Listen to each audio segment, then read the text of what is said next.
के कुछ example discuss किए, नॉन स्टेट फंक्शन के एग्जाम्पल डिस्कस किए। आगे कहीं अगर आपको स्टेट फंक्शन का चेंज फाइंड करना होगा तो पॉइंट नोट कर सकते हैं। अगर आपको कुछ लार्ज प्रोसेस के लिए, इनफाइनेटिसिमल प्रोसेस के लिए चेंज आप डी से रिप्रेजेंट कर रहे थे, और लार्ज चेंज अगर आपको फाइंड करना है किसी स्टेट फंक्शन के लिए, अगर आपको इस स्टेट फंक्शन को रिप्रेजेंट करता है तो आप इंटीग्रल फाइंड करेंगे, इनिशियल से फाइनल स्टेट पर आप इंटीग्रल करेंगे।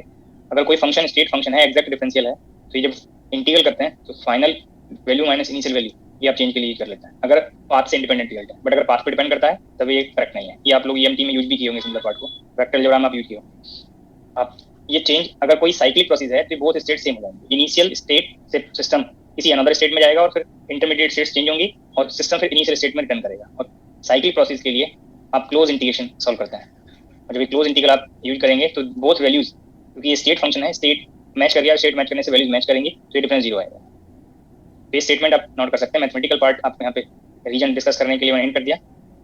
The change in state function, और स्टेट फंक्शंस के डिफरेंट एग्जांपल्स आपको लास्ट लेक्चर में डिस्कस किए हैं। इन साइक्लिक प्रोसेस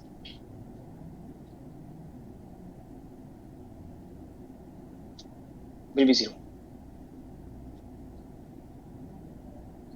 चाहे वो इंटरनल एनर्जी का चेंज हो, गिव्स फ्री एनर्जी का चेंज हो, हेल्महोल्ट्ज एनर्जी का चेंज हो, जो भी आपको स्टेट फंक्शन के एग्जांपल में नोट कराए हैं उनमें जो आप चेंज फाइंड करेंगे वो चेंज साइक्लिक प्रोसेस के लिए, not for all process, cyclic process के लिए जीरो बनेगा।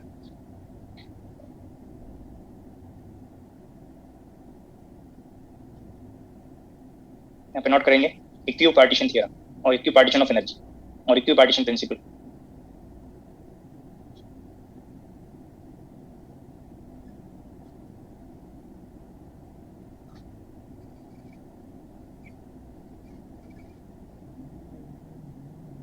जो आपको क्वांटम मैकेनिक्स में डी ब्रॉग्ली कांसेप्ट डिस्कस किया था, दैट टाइम भी आपको ये स्टेटमेंट का हिंट किया होगा, जो थर्मोडायनामिक्स के लिए आपको अप्लाई भी करना है। तो two different statement regarding equipartition theorem आप लोग पढ़े होंगे। First statement, the contribution of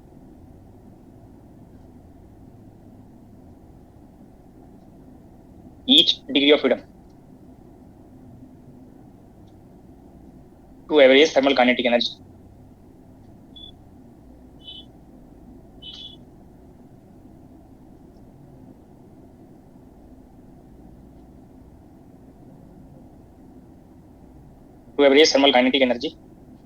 of the system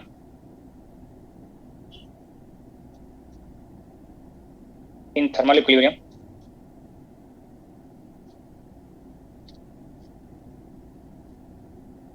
at absolute temperature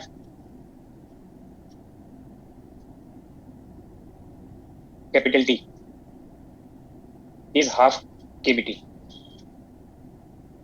ये नॉन इलेक्ट्रिसिटी केस के लिए है। अगर आप फोटोन का रिलेशन यूज करेंगे तो यही पार्ट केबीटी में कन्वर्ट हो जाएगा।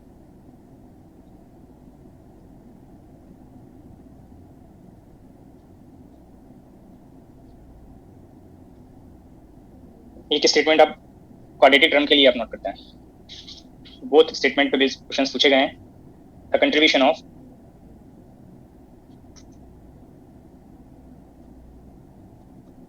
Each quadratic term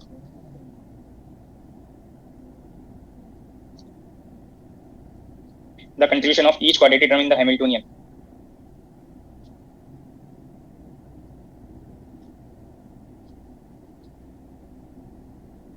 to average thermal energy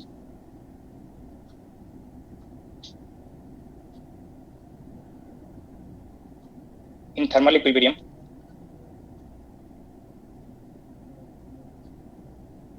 at absolute temperature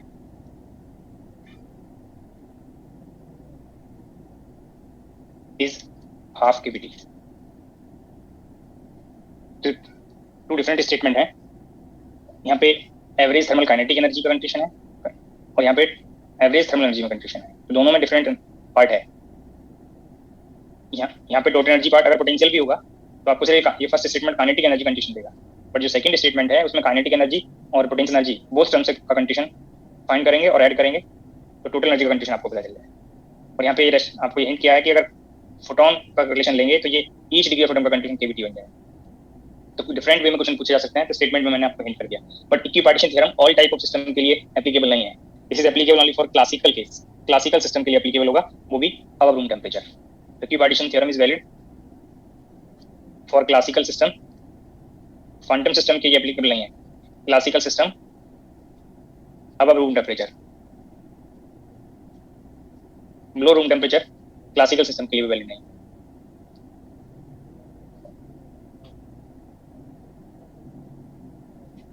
sometime आपको पोटेंशियल में अगर क्वाड्रेटिक टर्म होगा पोटेंशियल एनर्जी में, तो ये स्टेटमेंट से आप काइनेटिक एनर्जी कंडीशन और पोटेंशियल एनर्जी कंडीशन कैलकुलेट कर सकते हैं।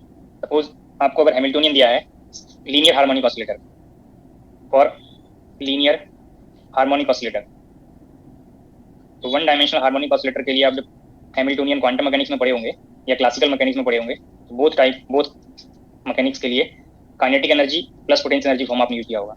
अगर एंगुलर फ्रीक्वेंसी के टर्म्स में नोट करना है तो half M omega square X square, ये काइनेटिक एनर्जी और ये पोटेंशियल एनर्जी। और यहाँ पे linear harmonic oscillator word, it means अगर आप यहाँ पे डायमेंशन ऑफ स्पेस चेक करेंगे तो वन डायमेंशनल हार्मोनिक ऑसिलेटर है, और वन डायमेंशनल हार्मोनिक ऑसिलेटर के लिए पोजीशन का वन कोऑर्डिनेट होगा x और मोमेंटम का कॉरस्पॉन्डिंग कंपोनेंट px। तो यहाँ पे आप इजीली चेक कर सकते हैं इस हैमिल्टोनियन में सिंगल लीनियर हार्मोनिक ऑसिलेटर के लिए कितने क्वाड्रेटिक टर्म होंगे, और ईच क्वाड्रेटिक टर्म का कंट्रीब्यूशन हाफ के टी है। तो यहाँ पे one quadratic term kinetic energy के लिए और one quadratic term potential energy के लिए। तो एवरेज काइनेटिक एनर्जी, अगर आपको यहाँ पे average thermal kinetic energy find करना है तो बोथ स्टेटमेंट एप्लीकेबल है। ये फर्स्ट स्टेटमेंट भी एप्लीकेबल है, the contribution of each degree of freedom. जब यहाँ पे लीनियर हार्मोनिक ऑसिलेटर का कंसेप्ट लेंगे तो डिग्री ऑफ फ्रीडम 1 होगा, one dimensional position space part के लिए। तो यहाँ पे डिग्री ऑफ फ्रीडम जैसे ही आपको कंफर्म होगा, ईच डिग्री ऑफ फ्रीडम का नॉन इलेक्ट्रिक केस में कंट्रीब्यूशन, और यहाँ पे आप चेक कर सकते हैं ये नॉन इलेक्ट्रिक केस के लिए काइनेटिक एनर्जी p/2 ऐसा पड़ता है। तो ईच डिग्री ऑफ फ्रीडम का कंट्रीब्यूशन नॉन इलेक्ट्रिक केस में हाफ केबीटी है। तो average thermal kinetic energy first statement से हाफ केबीटी आपको फाइंड हो गया। अगर आप सेकंड स्टेटमेंट अप्लाई करेंगे, the contribution of each quadratic term in Hamiltonian to average thermal energy in thermal equilibrium is half KBT. तो ये काइनेटिक एनर्जी में हैमिल्टोनियन में काइनेटिक एनर्जी के लिए सिंगल क्वाड्रेटिक टर्म है, तो सिंगल क्वाड्रेटिक टर्म का कंडीशन हाफ केबीटी है। तो बोथ स्टेटमेंट से काइनेटिक एनर्जी का कंडीशन आपको फाइंड हो गया। बट पोटेंशियल एनर्जी कंडीशन जब आप फाइंड करेंगे तो फर्स्ट स्टेटमेंट में पोटेंशियल एनर्जी का कोई रेफरेंस नहीं है। सेकंड स्टेटमेंट में क्वाड्रेटिक टर्म वाले कंसेप्ट से पोजीशन स्पेस के लिए पोटेंशियल एनर्जी में पोजीशन के टर्म्स में ये बिहेवियर को कंपेयर करें, क्वाड्रेटिक टर्म यहाँ पे वेरिएबल का पावर 2 है, यहाँ पे वेरिएबल का पावर 2 है। तो काइनेटिक एनर्जी में भी वन क्वाड्रेटिक टर्म था और पोटेंशियल एनर्जी में भी वन क्वाड्रेटिक टर्म है, तो हाफ केबीटी मैंने सेपरेट कंडीशन बता दिया। अब इसी से अगर आपको average thermal kinetic energy find करना था तो आप चाहें तो सेपरेटली अगर फाइंड कर लिए हैं, दीज को सम करके आप एवरेज थर्मल एनर्जी फाइंड कर लेंगे। दीज को सम किया तो केबीटी बन गया। बट अगर इसी को डायरेक्ट आपको फाइंड करना हो सेकंड स्टेटमेंट से, अगर काइनेटिक और पोटेंशियल बोथ में क्वाड्रेटिक टर्म है, तो आप चेक कर सकते हैं एनर्जी के लिए हैमिल्टोनियन में 2 क्वाड्रेटिक टर्म हो गए, हैमिल्टोनियन के लिए 2 क्वाड्रेटिक टर्म हो गए और ईच क्वाड्रेटिक टर्म का कंडीशन है हाफ केबीटी। यही पार्ट को आप अनदर वे में भी फाइंड कर सकते थे सेकंड स्टेटमेंट से, नंबर ऑफ क्वाड्रेटिक टर्म 2 और condition of each quadratic term is half KBT. तो ये केबीटी कंडीशन एनर्जी के लिए डायरेक्ट आपको फाइंड हो जाता है। बट मैंने सेपरेटली इसलिए आपको डिस्कस किया है कि समटाइम हार्मोनिक ऑसिलेटर के लिए काइनेटिक एनर्जी पूछा होगा, समटाइम पोटेंशियल एनर्जी पूछा होगा, समटाइम टोटल एनर्जी पूछा होगा। तो टोटल एनर्जी 2 डिफरेंट वे में फाइंड कर सकते हैं। जैसे ही आपको नंबर ऑफ क्वाड्रेटिक टर्म्स पता चलेंगे हैमिल्टोनियन में, आप सेकंड स्टेटमेंट से एवरेज थर्मल एनर्जी फाइंड कर सकते हैं। बट जब क्वाड्रेटिक टर्म नहीं होगा पोटेंशियल में, जब ये जो पोटेंशियल का बिहेवियर है अदर देन क्वाड्रेटिक होगा, some time, not for all time, some time आप विरियल थ्योरम के स्टेटमेंट से आप पोटेंशियल एनर्जी काइनेटिक एनर्जी से रिलेट करके आप पोटेंशियल एनर्जी एवरेज फाइंड कर सकते हैं। अगर पोटेंशियल पोजीशन पे वेरिएशन, ये क्वांटम मैकेनिक्स में भी पहले आपको डिस्कस किया है, अगर n+1 पावर पे डिपेंड करता है, then average kinetic energy is equal to n+1/2 average potential energy. तो ये थ्योरम का रिजल्ट भी आपको काइनेटिक एनर्जी का कंडीशन आप दीज टू स्टेटमेंट से फाइंड कर सकते हैं। और जैसे ही पोटेंशियल का वेरिएशन अदर देन क्वाड्रेटिक होगा या क्वाड्रेटिक भी अगर है, तब भी आप स्टेटमेंट ये पार्ट से आप चेक कर सकते हैं। ये n+1 जो भी वेरिएशन होगा वहां पर प्लेस करेंगे, पोटेंशियल एनर्जी काइनेटिक एनर्जी से रिलेट होकर टेंपरेचर के टर्म्स में फाइंड हो जाएगा, और टोटल एनर्जी के लिए आप काइनेटिक एनर्जी और पोटेंशियल एनर्जी को ऐड करेंगे तो आपको average thermal kinetic energy find हो जाएगी। समटाइम आपको average energy, average kinetic energy पूछा जाएगा, समटाइम आपको इनडायरेक्टली हीट कैपेसिटी और स्पेसिफिक हीट कोई भी वर्ड यूज करके रिजल्ट पूछा जा सकता है। तो लास्ट लेक्चर में आपको CV का definition heat capacity at constant volume discuss किया है। Heat capacity at constant volume basic definitions last lecture में डिस्कस की हुई हैं। प्रोसेस की कंडीशन को जैसे आप इंक्लूड करेंगे, मैंने नोटेशन CV यूज किया है बट वर्ड आपको यहाँ पे हिंट कर दिया कि क्या रिप्रेजेंट करेगा। बेसिक डेफिनेशन आपको बताया था हीट कैपेसिटी के लिए dQ/dt, बट यहाँ पे प्रोसेस की कंडीशन से वॉल्यूम कांस्टेंट हो गया, और यही रिजल्ट जब आप मोर देन वन वेरिएबल में कोई एक पर्टिकुलर वेरिएबल का वेरिएशन लेंगे, अनदर वेरिएबल को कांस्टेंट लेंगे, तो ये पार्शियल डेरिवेटिव्स में कन्वर्ट हो जाएंगे। तो del Q/del T at constant भी, और यही पार्ट इंटरनल एनर्जी से भी आप फाइंड करेंगे, del U/del T at constant भी। तो समटाइम ये जो आपका एवरेज एनर्जी है सिस्टम के लिए, वो इंटरनल एनर्जी पार्ट बताएगा, और उसका टेंपरेचर के रेस्पेक्ट में वेरिएशन करके आप CV फाइंड कर सकते हैं। तो समटाइम आपको इनडायरेक्टली CV से ये हिंट रहेगा कि आपको एवरेज एनर्जी फाइंड करना है, और एवरेज एनर्जी का वेरिएशन कर टेम्परेचर के रेस्पेक्ट में डिफरेंशियल करके आप सी भी फाइंड कर लें।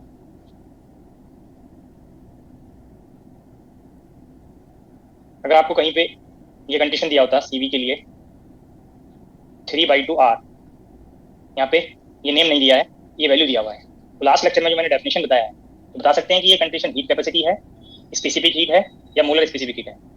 आप लोग रिवाइज किए होंगे जो मैंने लास्ट लेक्चर में डिस्कस किया था पहली बार।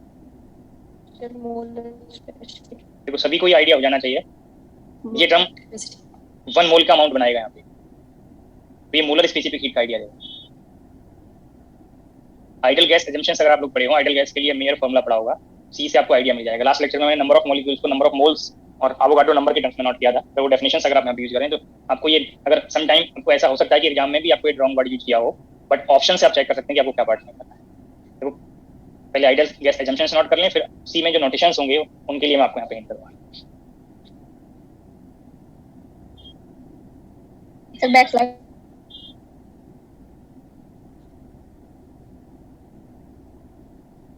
Thank you sir.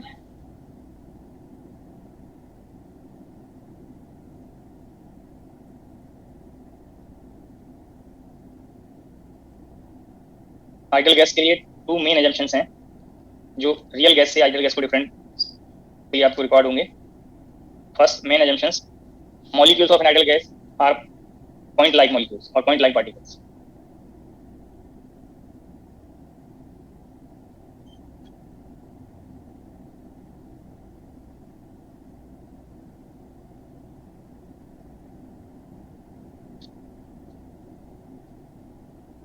Point like का मीनिंग आपको हिंट होना चाहिए कि वो वॉल्यूम ऑक्यूपाइड है, वॉल्यूम उसका 0 होगा मॉलिक्यूल का, बट वहाँ पे मास नॉन जीरो रहेगा। पार्टिकल के लिए आपको क्वांटम मैकेनिक्स में भी हिंट किया था कि पार्टिकल के लिए रेस मास नॉन जीरो होना चाहिए, तो मास तो वहाँ पे नॉन जीरो रहेगा और वॉल्यूम पार्ट 0 रहेगा, या साइज वहाँ पे 0 रहेगा, मॉलिक्यूल का size.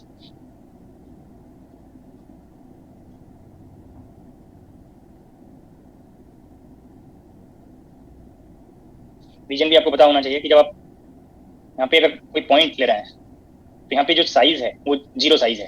Any number of points आप किसी स्मॉल एरिया में आप इंक्लूड कर सकते हैं, बट अगर आप इसका साइज नॉन जीरो लेने लगे तो ये लिमिटेड नंबर में आपको फील होंगे किसी पर्टिकुलर रीजन के लिए। जो आप रियल गैस लेते हैं तो रियल गैस के मॉलिक्यूल का फाइनाइट नॉन जीरो साइज होता है, जिससे वहाँ पे एक लिमिटेड अमाउंट ही आप गैस का फील कर सकते हैं, बट आइडियल गैस है कोई रियल में पॉसिबल नहीं है, आप रेफरेंस के लिए यूज करते हैं। तो यहाँ पे साइज 0 साइज लेंगे, नॉन जीरो मास लेंगे। सेकंड मेन अजम्पशन है the molecules of an ideal gas are non interacting.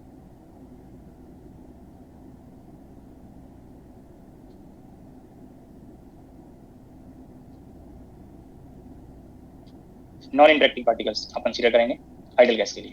और जब नॉन इंटरेक्टिंग है तो यहाँ पे मॉलिक्यूल्स में म्यूचुअल इंटरेक्शन टर्म एब्सेंट रहेगा, म्यूचुअली नॉन इंटरेक्टिंग है। म्यूचुअल इंटरेक्शन टर्म एब्सेंट होने से मॉलिक्यूल्स के अमंग कोई फोर्स नहीं होगा। जब फोर्स नहीं होगा तो वहाँ पे जो आपको थर्मोडायनेमिक्स में मैंने स्टार्टिंग में ये हिंट किया था कि work done means external work done, और एक्सटर्नल और इंटरनल वर्क डन का डेफिनेशन मैंने बताया था। Internal work done potential energy में इंक्लूड होगा, तो म्यूचुअल इंटरेक्शन टर्म एब्सेंट होने से potential energy of ideal gas या तो 0 होगी या कांस्टेंट आएगी, किसी वेरिएबल का फंक्शन नहीं है। और सिंपलिसिटी के लिए आप ये 0 यूज कर लेते हैं। तो ये सेकंड मेन अजम्पशन से पोटेंशियल एनर्जी पार्ट को आप एलिमिनेट कर लेते हैं। ओनली जो एनर्जी ऑफ आइडियल गैस आप पढ़ते हैं वो काइनेटिक एनर्जी होती है।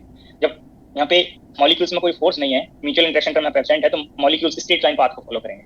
और भी अजम्पशंस आप बुक में पढ़े होंगे, बट 2 मेन अजम्पशंस मैंने आपको यहाँ पे नोट कर दिया। ये अपने एक अजम्पशन पढ़ा होगा कि जो कॉलिजन होगी मॉलिक्यूल्स के अमंग वो परफेक्टली इलास्टिक होगी। Molecules other than collision straight line path को फॉलो करेंगे। ये डिफरेंट एजम्पशंस आप लोगों ने पढ़े होंगे। और स्ट्रेट पार्टिकल जो फ्री है तो स्ट्रेट लाइन पाथ को फॉलो करता है, उसका पाथ स्ट्रेट लाइन आता है। और स्ट्रेट लाइन पाथ के लिए जो मोशन आप कंसीडर करते हैं वो ट्रांसलेशन मोशन वर्ड आप यूज करते हैं। तो मॉलिक्यूल्स आइडियल गैस में ओनली ट्रांसलेशन मोशन करेंगे। तो वो डिफरेंट एजम्पशंस आप बुक में पढ़े होंगे, बट 2 मेन एजम्पशंस रिक्वायर्ड थे जो आप यहाँ पे मैंने नोट कर दिए। तो आप यहाँ पे चेक करें, अगर एक single molecule, single monoatomic molecules अगर आप यहाँ पे कंसीडर करें फॉर सिंगल मोनोटॉमिक मॉलिक्यूल,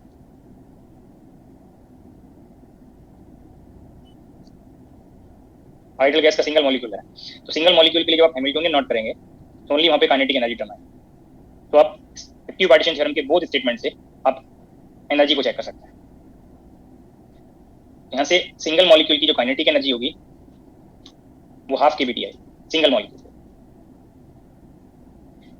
तो जब आप गैस के लिए चेक करेंगे तो यहाँ पे नॉन इंटरेक्टिंग मॉलिक्यूल्स अगर एक ही एनर्जी पता चल जाएगी, तो आप गैस के लिए एनर्जी आप नोट कर सकते हैं। अगर आइडियल गैस ले रहे हैं और मोनोएटॉमिक आइडियल गैस,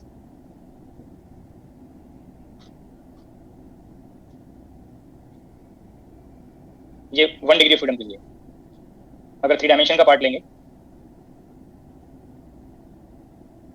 तो यहाँ पे Hamiltonian summation over I 1 to n pi²/2 ऐसा। तो अगर यहाँ पे 1 डिग्री ऑफ फ्रीडम 1 पार्टिकल के लिए लिया है तो गैस के लिए n डिग्री ऑफ फ्रीडम लेंगे।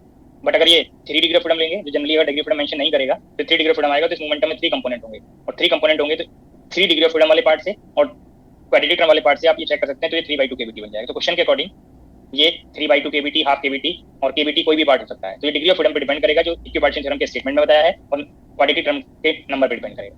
अब आप गैस के लिए अगर आप काइनेटिक एनर्जी फाइंड कर रहे हैं और पोटेंशियल एनर्जी गैस का यहाँ पे सिंप्लिसिटी के लिए 0 ले लिया, हैमिल्टोनियन में ओनली काइनेटिक एनर्जी टर्म है, तो यही एवरेज इंटरनल एनर्जी बनेगा, एवरेज थर्मल एनर्जी, जिसको आप यू से भी रिप्रेजेंट कर सकते हैं। तो डिफरेंट नोटेशन हो सकते हैं क्वेश्चन के अकॉर्डिंग। अब आपको यहाँ पे कंफर्म है कितने क्वाड्रेटिक टर्म है। 1 मॉलिक्यूल के लिए 3 क्वाड्रेटिक टर्म और गैस के लिए, और ईच क्वाड्रेटिक टर्म का कंडीशन है half KVT.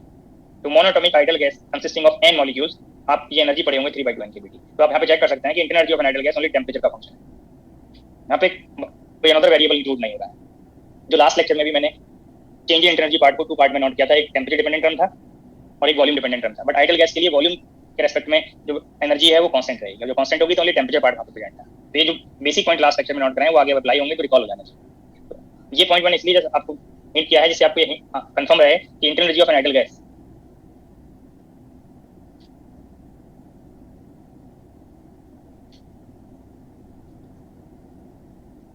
Internal energy of an ideal gas only kinetic energy, potential energy part यहाँ पे नहीं, और इंटरनल एनर्जी टेम्परेचर का फंक्शन होगा। मैंने एक पर्टिकुलर केस लेकर आपको यहाँ पे हिंट कर दिया कि अगर 1 मॉलिक्यूल के लिए डिग्री ऑफ फ्रीडम 3 है तभी 3/2 nKBT बन गया। बट अगर ये डिग्री ऑफ फ्रीडम को चेंज करेंगे तो ये कंडीशन चेंज हो जाएगा, नंबर ऑफ मॉलिक्यूल चेंज करेंगे तो ये n कंडीशन चेंज हो जाएगा, बट डिपेंडेंसी टेम्परेचर पे ही रहेगी। बाकी जो कांस्टेंट फैक्टर है वो चेंज हो सकते हैं, बट ये आपको कंफर्म होगा कि टेम्परेचर का फंक्शन वॉल्यूम से इंडिपेंडेंट है। कोई कंडीशन यहाँ पे वॉल्यूम पार्ट पे डिपेंड नहीं करेगा, क्योंकि वॉल्यूम डिपेंडेंसी आता है पोटेंशियल एनर्जी कंडीशन से, बट यहाँ पे पोटेंशियल एनर्जी कांस्टेंट है, 0 है, तो इसलिए वॉल्यूम डिपेंडेंसी नहीं आएगा। अदर देन आइडियल गैस, जब तक आपको सिस्टम कंफर्म नहीं होगा तो पोटेंशियल एनर्जी वहाँ पे वेरिएबल हो सकता है, और पोटेंशियल एनर्जी जैसे ही वेरिएबल होगा तो total energy of any thermodynamic system kinetic energy part से टेम्परेचर डिपेंडेंसी होगी और पोटेंशियल एनर्जी पार्ट से वॉल्यूम डिपेंडेंसी आएगा, तो जनरली टी और वी का फंक्शन बनेगा, जो लास्ट लेक्चर में आपको मैंने हिंट किया है। तो आगे अगर कहीं अप्लाई करना होगा तो internal energy of ideal gas only temperature का फंक्शन। जब स्मॉल इनफाइनिटेसिमल प्रोसेस के लिए आप ये चेंज फाइंड करेंगे तो आपको यहाँ पे del u by del t at constant v dt, ये कंडीशन लास्ट लेक्चर में बताया है, जिसको आप इन terms of heat capacity at constant volume आप CVDT नोट कर सकते हैं। इन terms of molar specific heat इसको आप NCVDT नोट कर सकते हैं। इन terms of mass and specific heat इसको मास CVDT नोट कर सकते हैं। बट यहाँ पे जो CV है वो हीट कैपेसिटी है।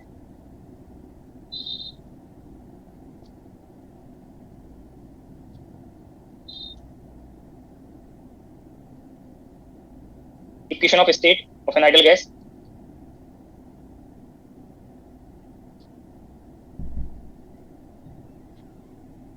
PV इक्वल्स NKBT, ये नंबर ऑफ मॉलिक्यूल के टर्म्स में। अगर आप मोल्स ले रहे हैं स्मॉल n तो n को Na आपको लास्ट लेक्चर में मैंने हिंट किया है, और ये NaKB यूनिवर्सल गैस कांस्टेंट के टर्म्स में आप नोट कर सकते हैं। तो चाहे ये फॉर्म आप यूज करें क्वेश्चन के अकॉर्डिंग, चाहे आप ये फॉर्म यूज करें, NaKB is equal to universal gas constant capital R। तो ये equation of state ideal gas के लिए है। आइडियल गैस के लिए आपने एडियाबैटिक इक्वेशन ऑफ स्टेट भी पढ़ा होगा। ये स्टैटिस्टिक्स मैकेनिक्स में किसी डिफरेंट मेथड से आपको ये कंफर्म भी होंगे ये रिलेशंस, बट अभी जो आप लोग ग्रेजुएशन लेवल पे 12th लेवल पे मेथड पढ़ते हैं, जो आपने जो रिजल्ट्स पढ़े हैं उनको मेमोरी बेस आपको मैं यहाँ पे हिंट कर रहा हूँ, रिकॉल कराने के लिए मैं नोट कर रहा हूँ। Adiabatic equation of state, PV power gamma is equal to constant, where gamma Cp by Cv, the ratio of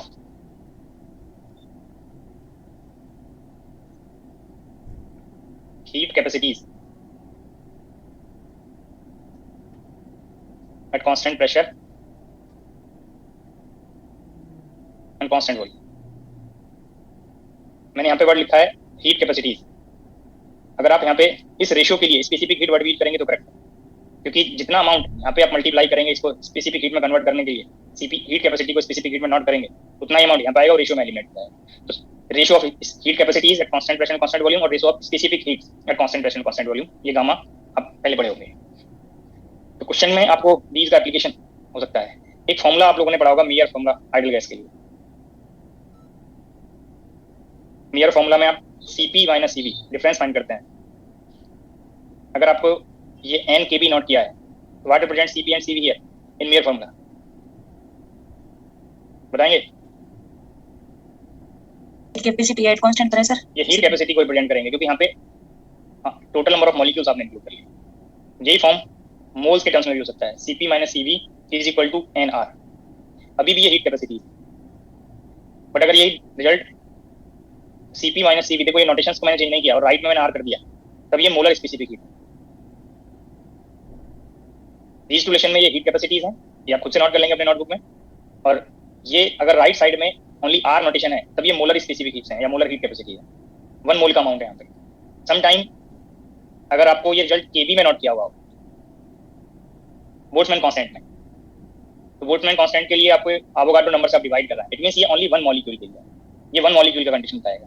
तो क्वेश्चन में कई बार पूछा जाएगा रिजल्ट 1 मॉलिक्यूल के लिए, 1 मोल के लिए heat capacity, but these words वहाँ पे यूज होंगे, तो आपको आइडिया होना चाहिए कि Kb के टर्म्स में जो रिजल्ट आएगा वो 1 मॉलिक्यूल के लिए होगा, R के टर्म्स में जो रिजल्ट होगा वो 1 मोल के लिए होगा, और अगर नंबर ऑफ मॉलिक्यूल्स या नंबर ऑफ मोल्स के टर्म्स में रिजल्ट नोट किया हुआ है तब वो रिजल्ट गैस के पर्टिकुलर सैंपल के लिए होगा, इट मींस वो हीट कैपेसिटी क्या हिंट करेगा। तो ये जो आपको रिजल्ट्स हैं मैंने नोट करा दिया, आगे कहीं रिक्वायर्ड होंगे तो आप इनको अप्लाई कर सकते हैं। मोनोटॉमिक के लिए मैंने यहाँ पे हिंट भी किया है, आगे कई बार आइडल गैस में एटोमिसिटी चेंज कर देता है, ये एजम्पशन सेम रहेंगे, ओनली एटोमिसिटी को अगर आप चेंज करते जाएंगे तो आइडल गैस का जो कंडीशन है जरूर नहीं कि ये 3/2 NKBT बने इंटरनल एनर्जी में, हो सकता है समटाइम ये 5/2 7/2 कुछ भी बन सकता है, तो डिपेंड करेगा कि गैस की एटोमिसिटी क्या है। यही पॉइंट और थोड़ा हिंट करेंगे, ये गामा वैल्यू को समटाइम आप लोगों ने डिग्री ऑफ फ्रीडम से रिलेट किया हुआ होगा, जस्ट चेक करने के लिए मैं नोट कर रहा हूँ। Gamma value in terms of degree of freedom, ये फॉर्मूला हो सकता है आप लोग मेमोराइज किए हो, ratio of specific heat is equal to 1 + 2/F where F is the degree of freedom. Memorise किया है आप लोगों को, हो सकता है सम कैंडिडेट्स को मेमोराइज, ये फॉर्मूला रिकॉल हो रहा है नहीं? Yes sir, yes sir, yes sir. ये ऑल टाइम एप्लीकेबल नहीं है, कभी आप इसी से रिजल्ट फाइंड करने लगेंगे गामा, ये कुछ पर्टिकुलर कंडीशन में एप्लीकेबल है। F total degree of freedom नहीं है, अगर आप मोनोटॉमिक अप्लाई कर रहे हैं तब तो करेक्ट बन जाएगा, बट जैसे जैसे एटोमिसिटी हायर एटोमिसिटी लेंगे तब ये डिग्री ऑफ फ्रीडम पे रेस्ट्रिक्शन है कि which type of degree of freedom आपको यहाँ पे इंक्लूड करना है। अगर आप इसका डेरिवेशन रिकॉल कर पाए तो आपको ये हिंट रहेगा कि F में आप क्या कंडीशन लेते हैं, बट आप लोग मेमोराइज, आपको अगर मेमोराइज है तो आप जरूर इसको अप्लाई करने के लिए ट्राई करेंगे, इसलिए मैंने सजेस्ट किया कि यहाँ लिमिटेशन है, जब तक वो कंडीशन आपको कंफर्म ना हो तो इसको अप्लाई ना करें।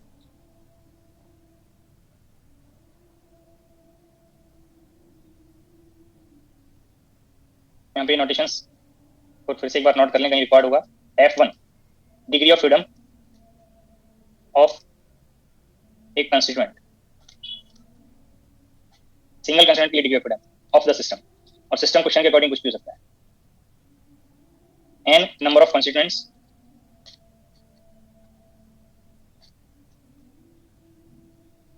F degree of freedom of the system, total degree of freedom अगर वहां पे नॉन इंटरेक्टिंग पार्टिकल्स ले रहे हैं।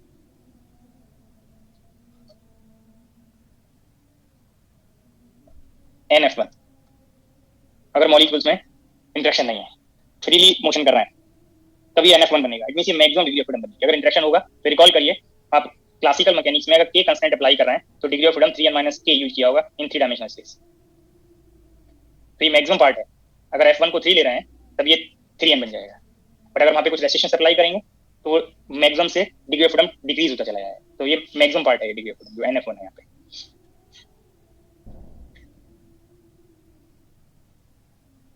अगर सिस्टम को आप ले रहे हैं मोनोटॉमिक मॉलिक्यूल, मोनोटॉमिक मॉलिक्यूल जो भी आपको डिस्कस भी किया है, monatomic molecule as such molecule depending on the degree of freedom और डायमेंशन ऑफ स्पेस, ये किसी भी पर्टिकुलर डायरेक्शन में स्ट्रेट लाइन मोशन करेगा, और स्ट्रेट लाइन मोशन के लिए ट्रांसलेशन मोशन वर्ड आप यूज करेंगे। अगर ट्रांसलेशन पार्टिकल फ्री मोशन कर रहा है इन ए स्ट्रेट लाइन, एक होता है bound motion in straight line, जैसे हार्मोनिक ऑसिलेटर बिहेवियर है, तो बैक एंड फोर्थ मोशन की बात नहीं कर रहा, पार्टिकल स्ट्रेट लाइन पाथ को अगर फॉलो कर रहा है और वहाँ पे कोई फोर्स प्रेजेंट नहीं है, that motion is known as translation motion. तो ये मोनोटॉमिक मॉलिक्यूल, तो यहाँ पे सिस्टम ये मॉलिक्यूल है, सिंगल मॉलिक्यूल सिस्टम है, और मोनोटॉमिक तो सिंगल एटम इस मॉलिक्यूल का कंस्टिट्यूएंट है। तो अगर आप F1 को आप 3 ले रहे हैं, degree of freedom of 1 atom, जो एटम का डिग्री ऑफ फ्रीडम है, सिंगल नंबर ऑफ एटम है यहाँ पे, तो मॉलिक्यूल के लिए भी डिग्री ऑफ फ्रीडम 3 हो गया। तो सिंगल मॉलिक्यूल के लिए एवरेज थर्मल काइनेटिक एनर्जी और एवरेज थर्मल एनर्जी 3/2 kBtu। और यहां से अगर आप गैस के लिए फाइंड करें फॉर एन आइडल गैस, जो भी लास्ट स्लाइड में ये हिंट भी किया है, आपको ये कंफर्म कराने के लिए कैसे टेम्परेचर डिपेंडेंसी है, वही पार्ट में आपको एटॉमिसिटी के इफेक्ट को डिस्कस करने के लिए एक साथ नोट करा। For an ideal gas consisting of capital N monoatomic molecules,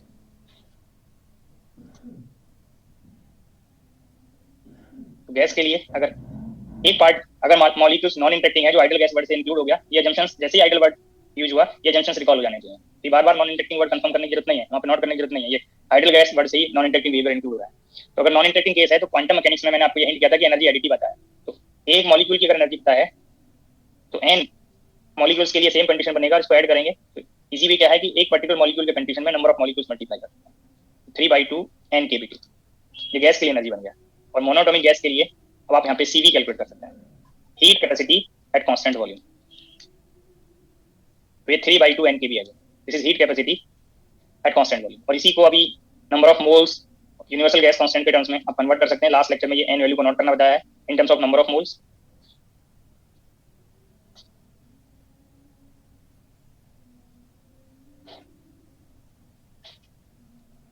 इसको आप नोट करेंगे NNA, और Na के भी अभी आपको हिंट किया यूनिवर्सल गैस कांस्टेंट, तो 3/2 NR। CP भी आप फाइंड कर सकते हैं, और CP फाइंड करने के लिए आप ये रिलेशंस आइडल गैस के लिए यूज करेंगे। ये सिर्फ आइडल गैस के लिए नोट किए गए, कभी आप किसी अनदर सिस्टम के लिए अप्लाई करने लगे तो ये फॉर्म आप यूज कर सकते हैं, CP is CV plus NR, तो ये 5/2 NR है। अगर आप यहाँ से गामा कैलकुलेट करें तो CP/CV 5/3, ये गामा वैल्यू आपको फाइंड हो गया। बीस का रेशियो फाइंड करें, अगर आप ये गैस के लिए ना चेक करके मॉलिक्यूल से भी चेक करते तभी आपको कंफर्म हो जाता, ये 5/3। ये नंबर ऑफ मोल्स को आप एक्सक्लूड करते तभी आपको कंफर्म हो जाता। तो specific heat, molar specific heat capacity, ये रेशियो सभी के लिए सेम बनेगा। आइडल गैस में आपको जो ये डेफिनेशन बताया, ratio of heat capacity eight constant pressure and constant volume, तो ये रिलेशन तो किसी भी पार्ट के लिए, किसी भी सिस्टम के लिए करेक्ट है अगर आप CP को कैलकुलेट कर ले रहे हैं, बट CP कैलकुलेशन में ये फॉर्म आपको यूज नहीं करना है, ये सिर्फ आइडल गैस के लिए यूज करना है। तो ये जो गामा है ये ऑल सिस्टम के लिए डिफाइंड है। Gamma value for any thermodynamic system is defined as the ratio of heat capacities और स्पेसिफिक हीट और molar specific heat at constant pressure and constant volume. But जब आप CP कैलकुलेट करेंगे तो ये रिलेशन सिर्फ आइडल गैस के लिए आप यूज कर सकते हैं, ये आइडल गैस के लिए आप यूज कर सकते हैं, ये रिलेशन आप आइडल गैस के लिए यूज कर सकते हैं। तो मोनोएटॉमिक गैस के लिए गामा वैल्यू आपको फाइंड हो गया। अब यही पार्ट आप डिग्री ऑफ फ्रीडम से अगर ट्राई करें तो यहाँ पे आप इजीली फाइंड कर सकते थे 1/1 + 2/f, और f वैल्यू आपको यहाँ पे कंफर्म है 3 है, तो 3 यहाँ पे प्लेस करके ये फाइंड कर सकते थे 5/3। तो यहाँ पे तो ये रिलेशन जो आपने पहले मेमोराइज किया है उससे रिजल्ट सेम आ गया, बट मैंने आपको ये हिंट किया कि ऑल टाइम एप्लीकेबल नहीं है, कब ये वैलिड नहीं होगा वो आगे डिस्कस करते हैं। फॉर ए डाइएटॉमिक मॉलिक्यूल,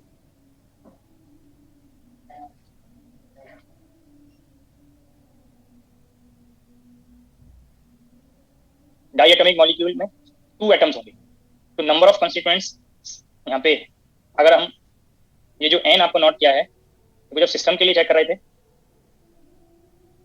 ये स्टेटमेंट को रीड करते जाए, जब आप मोनोएटॉमिक मॉलिक्यूल को सिस्टम ले रहे हैं तब ये n वैल्यू 1 हो गया था, जब आप गैस को सिस्टम ले रहे हैं तब ये नंबर ऑफ मॉलिक्यूल्स बने। तो ये भी आपको आइडिया होना चाहिए कि सिस्टम आप क्या ले रहे हैं, कभी दीज नोटेशन में आपको डाउट है। अब यहाँ पे अगर मॉलिक्यूल को आपने सिस्टम लिया है तो नंबर ऑफ एटम्स यहाँ पे सिंगल मॉलिक्यूल में 2 है, तो ये n यहाँ पे रिप्रेजेंट करेगा नंबर ऑफ एटम्स, तो ये वैल्यू 2 है। दोनों मैंने सेम नोटेशन यूज किए, मॉलिक्यूल का नंबर भी और एटम का नंबर भी, ये कभी यहाँ पे डाउट आपको क्रिएट हो। अब सिंगल एटम के लिए डिग्री ऑफ फ्रीडम आप ले रहे हैं 3, तो इस सिंगल डाइएटॉमिक मॉलिक्यूल के लिए जो डिग्री ऑफ फ्रीडम बनेगा वो NF1 से मैक्सिमम ये 6 बनना चाहिए। जब सिंगल डाइएटॉमिक मॉलिक्यूल लेंगे तो उसके मोशन को आप कैटेगराइज करेंगे। ये 2 एटम्स को जब आप डाइएटॉमिक मॉलिक्यूल बनाएंगे तो दीज 2 एटम को आप एक बॉन्ड से कनेक्ट करेंगे, ये बॉन्ड है, तो like dumbbell diatomic molecules consider करते हैं आप, तो ये पर्टिकुलर बॉन्ड है और 2 एटम्स यहाँ पे ज्वाइन हो गए। अब ये मैक्सिमम डिग्री ऑफ फ्रीडम 6 था, अगर आप ये बॉन्ड से इनको कनेक्ट नहीं करते, अब 2 एटम्स सेपरेटली कंसीडर करते, तो ये फर्स्ट एटम के लिए डिग्री ऑफ फ्रीडम 3 है, तो XYZ डायरेक्शन में ये स्ट्रेट लाइन मोशन कर सकता है, और स्ट्रेट लाइन मोशन आप स्ट्रेट लाइन फ्री मोशन को आप ट्रांसलेशन मोशन कंसीडर करते, तो ये सिंगल एटम ट्रांसलेशन मोशन कर सकता था, 3 डायरेक्शन के ट्रांसलेशन मोशन, और ये सेकंड एटम भी 3 डायरेक्शन के लिए ट्रांसलेशन मोशन कर सकता था। दीज के डिग्री ऑफ फ्रीडम ऐड किए तो 6 बन गए। बट जैसे ही आपने बॉन्ड से कनेक्ट किया, दोनों में बॉन्ड फॉर्म हुआ, तो ऐसा चाहिए मॉलिक्यूल अगर आप ये मॉलिक्यूल कंसीडर कर रहे हैं तो ऐसा मॉलिक्यूल ये एक्स डायरेक्शन में भी स्ट्रेट लाइन पाथ पे मूव कर सकता है, वाई में भी और जेड में भी। तो ये सिंगल मॉलिक्यूल जितना सिंगल कंस्ट्रेंट्स का डिग्री ऑफ फ्रीडम है उतना मैक्सिमम ट्रांसलेशन मोशन करेगा। या तो आप ऐसे मॉलिक्यूल कंसीडर कर सकते हैं या इस मॉलिक्यूल का जो सेंटर ऑफ मास है, यहाँ पे सपोज सेंटर ऑफ मास है, यहाँ पे सेंटर ऑफ मास है, ये centre of mass x direction में भी जा सकता है, वाई में भी और जेड में, और centre of mass straight line path को फॉलो करेगा। स्ट्रेट लाइन पाथ को फॉलो करेगा तो ट्रांसलेशन मोशन आप वहां पे कंसीडर करेंगे। अनीता कुछ पूछना है क्या?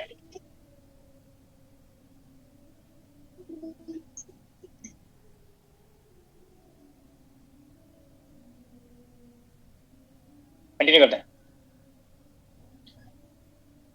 तो मैं आपको यहाँ पे हिंट कर रहा था कि जब डिग्री ऑफ फ्रीडम को ब्रेक करेंगे तो ये total degree of freedom different type of motion के कॉरस्पॉन्डिंग आप कंडीशन सेपरेट यहाँ पे सेपरेटली इंक्लूड कर सकते हैं। तो इस टोटल डिग्री ऑफ फ्रीडम को अगर आप motion type motion wise categorise कर पाए, तो मैंने अभी आपको यहाँ पे हिंट किया कि मॉलिक्यूल के मोशन को जब आप कैटेगराइज करेंगे तो जितना यहाँ पे सिंगल एटम का डिग्री ऑफ फ्रीडम है, सिंगल कंस्टेंट्स का डिग्री ऑफ फ्रीडम है, उतना ही मैक्सिमम ट्रांसलेशन मोशन के लिए सिस्टम के लिए बनेगा, मॉलिक्यूल के लिए बनेगा। जितना सिंगल एटम का डिग्री ऑफ फ्रीडम है उतना ही मैक्सिमम मॉलिक्यूल के लिए ट्रांसलेशन मोशन, उतना ही मैक्सिमम रोटेशनल मोशन मैक्सिमम। और जो रिमेनिंग पार्ट जाएगा, जो आप क्लासिकल मैकेनिक्स में कंस्ट्रेंट वर्ड यूज करते थे, तो यहाँ पे रिमेनिंग जाएगा वाइब्रेशन।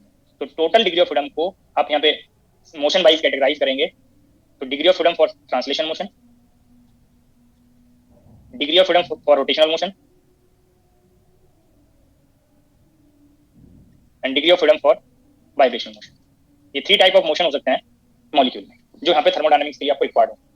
तो सिंगल मॉलिक्यूल, जब मोनोटॉमिक मॉलिक्यूल ले रहे थे तब ओनली ट्रांसलेशन मोशन था, यहाँ पे ओनली ट्रांसलेशन मोशन था, ये एनर्जी सिर्फ ट्रांसलेशन मोशन के लिए था।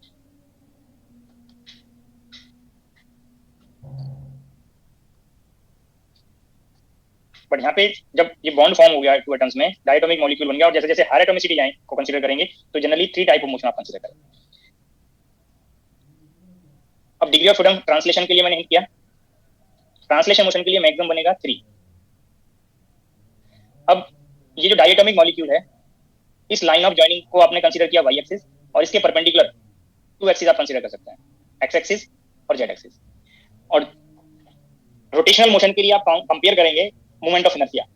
आप इस लाइन ऑफ जॉइनिंग के अबाउट अगर ये एटम्स को आप पॉइंट मॉलिक्यूल्स ले रहे हैं, पॉइंट लाइक पार्टिकल्स ले रहे हैं, तो पॉइंट लाइक पार्टिकल्स के लिए आप, ये मैंने शो करने के लिए आपको ये साइज हायर लिया है, बट आइडल गैस बिहेवियर से अगर आप कंसीडर करें तो ये अगर पॉइंट लाइक पार्टिकल कंसीडर किए तो बॉन्ड के बोथ एंड पे आप लाइक दिस थिंग कर सकते हैं डायटोमिक मॉलिक्यूल की। तो इस लाइन ऑफ जॉइनिंग के about mass distribution negligible distance पे है, और जब नेग्लिजिबल डिस्टेंस पे होगा तो मोमेंट ऑफ इनर्शिया जब आप फाइंड करेंगे summation over I am I R I square से, तो वाई एक्सिस के अबाउट जो मोमेंट ऑफ इनर्शिया है, जेड एक्सिस और एक्स एक्सिस के अबाउट मोमेंट ऑफ इनर्शिया के रेस्पेक्ट में जो आप कंपेयर करेंगे तो नेग्लिजिबल आएगा। अगर हम आइडियली कंसीडर करें तो वाई एक्सिस के अबाउट जो मोमेंट ऑफ इनर्शिया बनेगा वो 0 बनेगा, और एक्स एक्सिस और वाई एक्सिस के about moment of inertia equal आएगा और वो नॉन जीरो रहेगा, अगर हम आइडल गैस एजम्पशन ले रहे हैं। बट जरूरी नहीं कि ऑल टाइम आइडल गैस ये प्रॉब्लम पूछा जाए। तो अगर ये मॉलिक्यूल्स आप यहाँ पे पॉइंट लाइक ना कंसीडर करके साइज वहां पे कंसीडर करने लगे, तो जब साइज कंसीडर करेंगे तो इस लाइन ऑफ जॉइनिंग के अबाउट जो मोमेंट ऑफ इनर्शिया है वो, अब ये जो मास डिस्ट्रीब्यूशन होगा यहाँ पे जो आर लेंगे, ये आर वेरी स्मॉल आएगा अगर आप ये जेड एक्सिस के अबाउट कंपेयर करने लगे। जेड एक्सिस के लिए आपको ये डिस्टेंस कंसीडर करना है, परपेंडिकुलर डिस्टेंस एक्सप्रेशन को फाइंड करने के लिए, आई जेड फाइंड करने के लिए। बट जब आप आई वाई फाइंड करेंगे तो आई वाई के लिए आपको इस मॉलिक्यूल, इस एटम के सेंटर का रेडियस कंसीडर करना है, और एटम का रेडियस इस जेड एक्सिस के रेस्पेक्ट में जो ये डिस्टेंस है, इसके जब आप कंपेयर करेंगे तो नेग्लिजिबल आएगा। तो ये जो आई वाई है, अगर हम आइडियली भी ना कंसीडर करें तो we can consider that I Y is very very less than, ये तो आइडियली मैंने 0 बता दिया, I Y is very very less than I X और आई जेड। इट मींस ये मोमेंट ऑफ इनर्शिया को आप नेग्लेक्ट कर सकते हैं। तो जो मैक्सिमम डिग्री ऑफ फ्रीडम यहाँ पे रोटेशन के लिए 3 हो सकता था कि ये डायटोमिक मॉलिक्यूल एक्स एक्सिस के अबाउट रोटेट कर सकता है, वाई एक्सिस के अबाउट रोटेट कर सकता है और जेड एक्सिस के अबाउट रोटेट कर सकता है इन 3 डायमेंशनल स्पेस। तो जितने एक्सिस के अबाउट रोटेट करेगा वो रोटेशनल डिग्री ऑफ फ्रीडम में जाएगा। बट जो रोटेशन में आप मैक्सिमम 3 डिग्री ऑफ फ्रीडम ले रहे थे, वाई एक्सिस के अबाउट जो रोटेशन है वो कंट्रीब्यूट नहीं करेगा। क्यों कंट्रीब्यूट नहीं करेगा? क्योंकि इसका जो मोमेंट ऑफ इनर्शिया है वो perpendicular axis, line of joining के परपेंडिकुलर एक्सिस एक्स एक्सिस और जेड एक्सिस के अबाउट मोमेंट ऑफ इनर्शिया के रेस्पेक्ट में नेग्लिजिबल है। तो ये वाई एक्सिस के अबाउट जो रोटेशन है वो नेग्लेक्ट हो जाएगा, और जब नेग्लेक्ट होगा तो जो मैक्सिमम डिग्री ऑफ फ्रीडम था वहां से आपने 1 डिग्री ऑफ फ्रीडम एलिमिनेट कर दिया। तो रोटेशन का डायटोमिक मॉलिक्यूल के लिए डिग्री ऑफ फ्रीडम आप 2 कंसीडर करें, और जो रिमेनिंग डिग्री ऑफ फ्रीडम होगा, अगर ये बॉन्ड रिजिड नहीं है तो ये बॉन्ड लेंथ चेंज हो जाएगा। बॉन्ड, इस बॉन्ड के अबाउट, इस मीन पोजीशन लेंथ के अबाउट ये atoms back and fourth motion करेंगे, और जितने बॉन्ड बनेंगे अगर बॉन्ड रिजिड नहीं है तो लाइक सिंपल हार्मोनिक ऑसिलेटर ये बॉन्ड बिहेव रहेगा। ये डायटोमिक मॉलिक्यूल को आप एज एन अप्रोक्सीमेशन ये थिंक कर सकते हैं कि एक एटम को आपने अगर फिक्स कर दिया और ये जो बॉन्ड है वो लाइक स्प्रिंग है, और जो अनदर एटम है वो स्प्रिंग के अनदर एंड पे अटैच किया हुआ है। तो ये हार्मोनिक ऑसिलेशन आपको हिंट किया था, ये इस एक्सिस के about back and fourth motion करेगा। तो जो सिंगल बॉन्ड है वो एक सिंगल स्प्रिंग मास सिस्टम के इक्विवेलेंट आप कंसीडर करेंगे, तो यहाँ से आपको आइडिया मिलेगा कि ये वाइब्रेशन मोड्स एक्टिव होंगे, यहाँ पे वाइब्रेशन मोशन कंसीडर होगा। तो वाइब्रेशन फाइंड करने के लिए देखो, जब यहाँ पे लेस नंबर में बॉन्ड है तो यहाँ तो इजीली काउंट हो जाएंगे कितने टाइप के वाइब्रेशन होंगे, बट इसका इजी वे क्या है vibration degree of freedom find करने का? टोटल डिग्री ऑफ फ्रीडम से आप रोटेशन और ट्रांसलेशन डिग्री ऑफ फ्रीडम को डिफरेंस कर दें।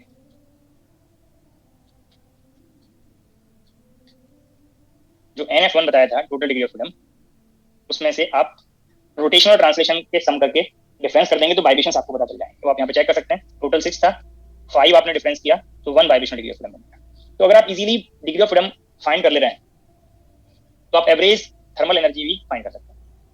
ये सभी को क्लियर हो गया कि कैसे ट्रांसलेशन का 3 डिग्री ऑफ फ्रीडम बनेगा, रोटेशन का डायटोमिक के लिए कैसे 2 आएगा और वाइब्रेशन यहाँ पे 1 बनेगा। सर हाँ जी सर, ये जो आपने पहले केस लिया, आपने I by 0 बोल दिया था ना, मतलब 0 लिया था क्योंकि वो सिमेट्रिक केस अगर हम पॉइंट साइज पार्टिकल्स लेते हैं तो।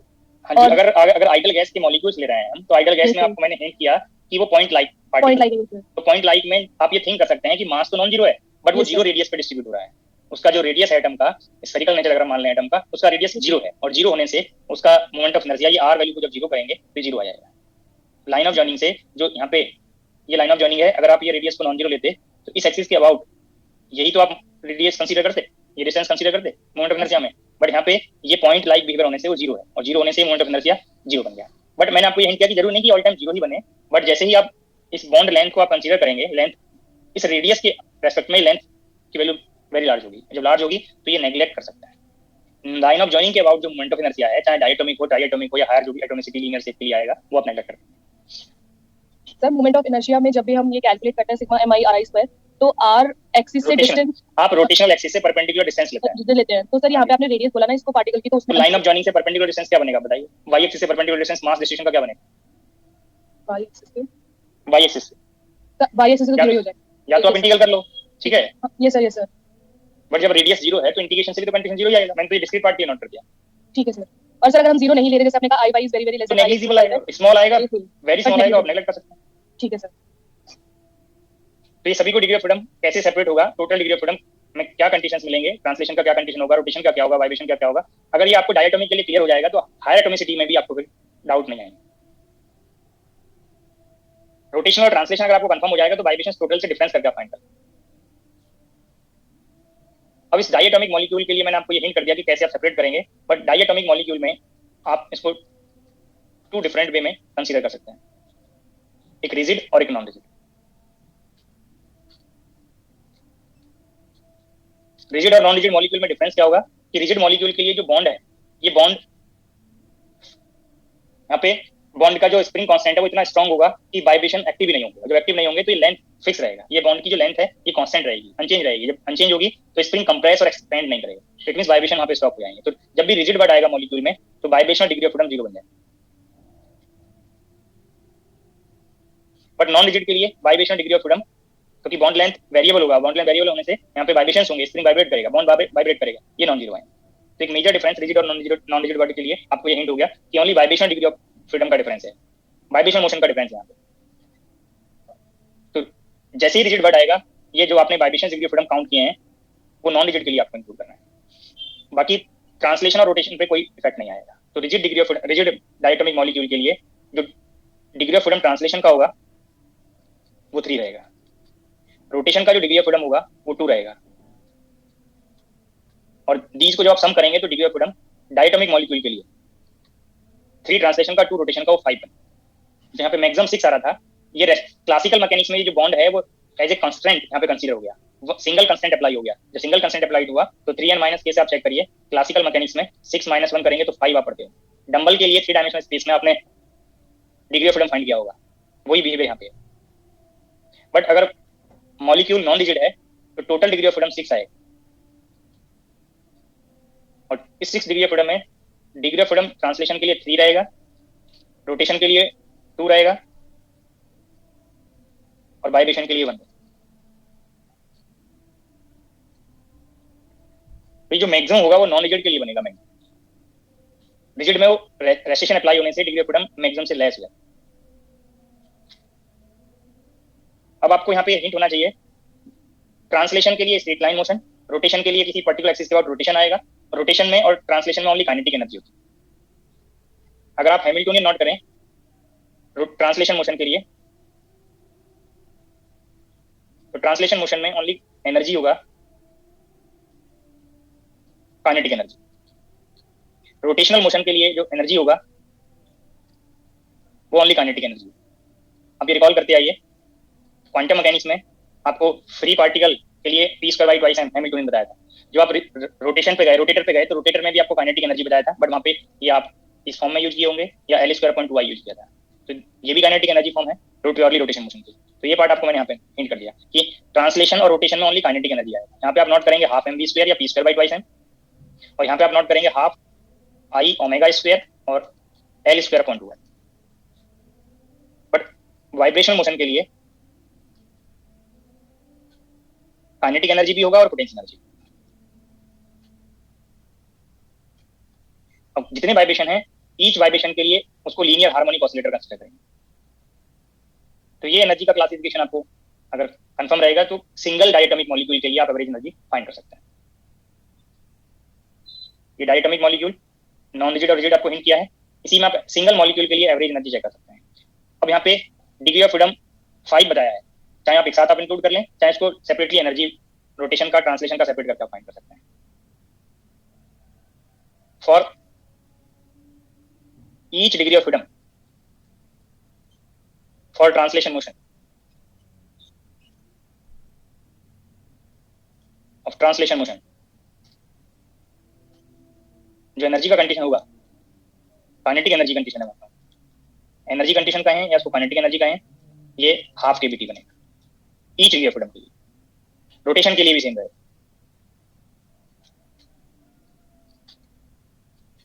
क्योंकि ओनली यहाँ पे काइनेटिक एनर्जी, ये भी हाफ केबीटी आएगा। बट वाइब्रेशन के लिए अगर आप चेक करेंगे, जो मैंने आपको पहले ही हिंट कर दिया है, बट यहाँ पे मॉलिक्यूल के लिए आपको अप्लाई करना है या कंपेयर करें, ये पार्ट आपको यहाँ पे बताया हुआ है। तो one vibration degree of freedom के लिए हाफ केबीटी काइनेटिक का, हाफ केबीटी पोटेंशियल का, और एनर्जी का कंडीशन केबीटी का।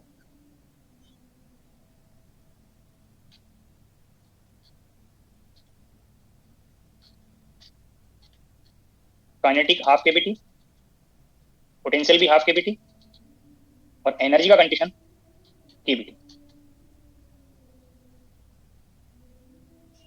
ये जो मैंने आपको यहाँ पे एनर्जी का क्लासिफिकेशन किया है, ये डायटोमिक, ट्राइएटोमिक, पॉलीएटोमिक सभी के लिए इंक्लूड होना है, इसीलिए मैंने आपको यहाँ पे लाइन ड्रॉ किया है। बाकी इसी को आप आगे कंटिन्यू करें डायटोमिक मॉलिक्यूल के केस के लिए। तो डायटोमिक में अब यहाँ पे आप कंपेयर कर सकते हैं, ये 3/2 केबीटी ट्रांसलेशन का, 2 into हाफ केबीटी रोटेशन का, और वाइब्रेशन का यहाँ पे 0। 3/2 केबीटी यहाँ पे नॉन रिजिड डायटोमिक के लिए ट्रांसलेशन का, 2 into हाफ केबीटी रोटेशन का, और केबीटी वाइब्रेशन का। तो average energy single diatomic molecule के लिए आप फाइंड कर सकते हैं।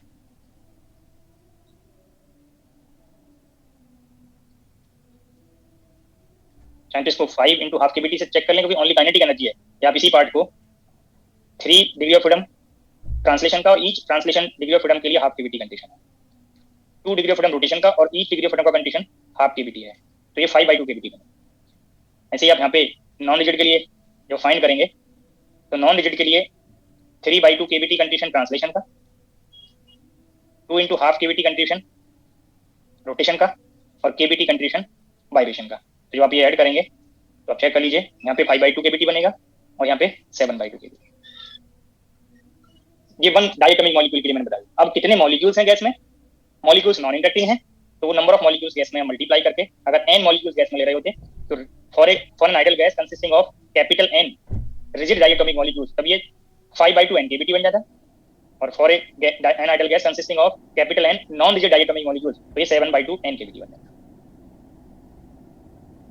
तो मैंने मॉलिक्यूल के लिए बता दिया, गैस के लिए आप खुद से ट्राई कर सकते हैं। ओनली गैस में number of molecules multiply.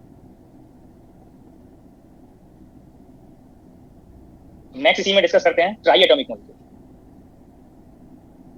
Single try atomic molecule.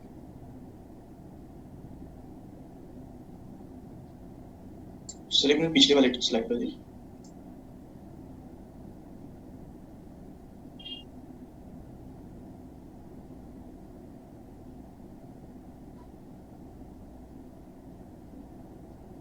Try atomic molecule के लिए आपको 3 एटम्स कंस्टिट्यूएंट्स लेना है, और 1 एटम के लिए 3 डायमेंशनल स्पेस में जो डिग्री ऑफ फ्रीडम होगा वो 3 होगा। अगर स्पेस ही चेंज करेंगे, मैंने इसीलिए आपको यहाँ पे F1 लिखा है कि जब स्पेस के डायमेंशन को अगर आप चेंज कर रहे हैं तब ये जरूरी कि 3 बने, वो नंबर ऑफ डायमेंशन पर डिपेंड करेगा। तो मैंने यहाँ पे 3 डायमेंशन का रेफरेंस लिया है, तो ये single atom X Y Z के लॉन्ग किसी भी डायरेक्शन में जा सकता है। नंबर ऑफ एटम्स यहाँ पे ट्राई एटॉमिक में 3 ले रहा है, तो जो मैक्सिमम डिग्री ऑफ फ्रीडम बनेगा ट्राई एटॉमिक मॉलिक्यूल के लिए वो 9 बनेगा, ये मैक्सिमम है। अब इस ट्राई एटॉमिक मॉलिक्यूल में आप 3 एटम्स को सेम लाइन में कनेक्ट कर सकते हैं,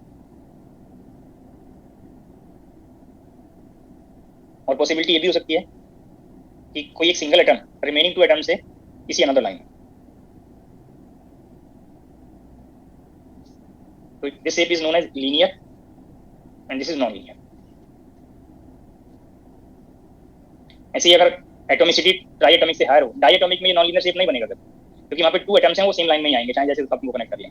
पर जैसे जैसे आप एटॉमिसिटी ट्राई एटॉमिक या हायर एटॉमिसिटी लेंगे तब ये बोथ शेप बनेंगी, लीनियर और नॉन लीनियर। अगर आगे टेट्रा एटॉमिक लेंगे, पेंटा एटॉमिक, हेक्सा एटॉमिक लेंगे तो ये शेप 2 ही बनेंगी, लीनियर एंड नॉन लीनियर। तो लीनियर के लिए आप जब आप ट्रांसलेशन और रोटेशन पार्ट पे जाएंगे, अभी यहाँ पे मैं नॉन रिजिड का कंसेप्ट ले रहा हूँ। नॉन रिजिड शेप में कोई चेंज नहीं होगा, रिजिड और नॉन रिजिड वर्ड से ओनली बॉन्ड लेंथ का कंसेप्ट चेंज होता चला जाएगा। तो शेप मैंने स्पेसिफाई किया, इसके आगे जब डिग्री ऑफ फ्रीडम को नोट करना है तब आप रिजिड और नॉन रिजिड फैक्टर को स्पेसिफाई कर सकते हैं। तो पहले नॉन रिजिड के लिए डिस्कस करते हैं। नॉन रिजिड के लिए अगर आप लीनियर शेप ले रहे हैं,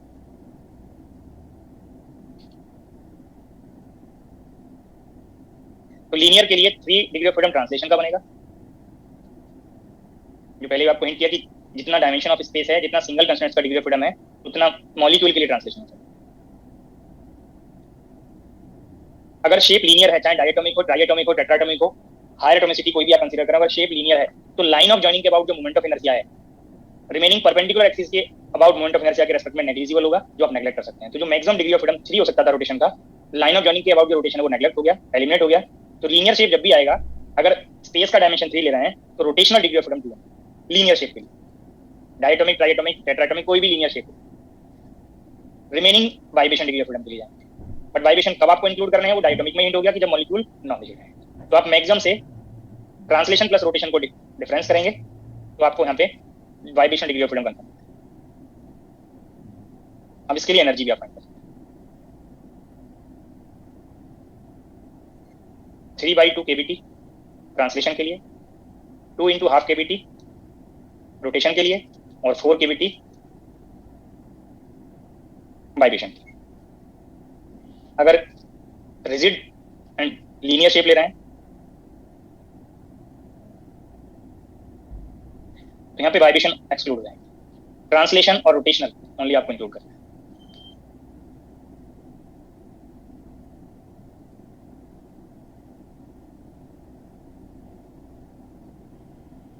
वाइब्रेशन जैसे आप एक्सक्लूड करेंगे, 3/2 kBt ट्रांसलेशन का, 2 × ½ kBt रोटेशन का। तो जो रिजिड डायटोमिक मॉलिक्यूल के लिए रिजल्ट था वही रिजिड लीनियर शेप, चाहे ट्राइएटोमिक हो, टेट्राएटोमिक हो, पेंटाएटोमिक हो, वो सेम आएगा। चेक करिए, यही डिग्री ऑफ फ्रीडम और ये एनर्जी रिजिड डायटोमिक के लिए भी सेम कंडीशन आप चेक कर सकते हैं।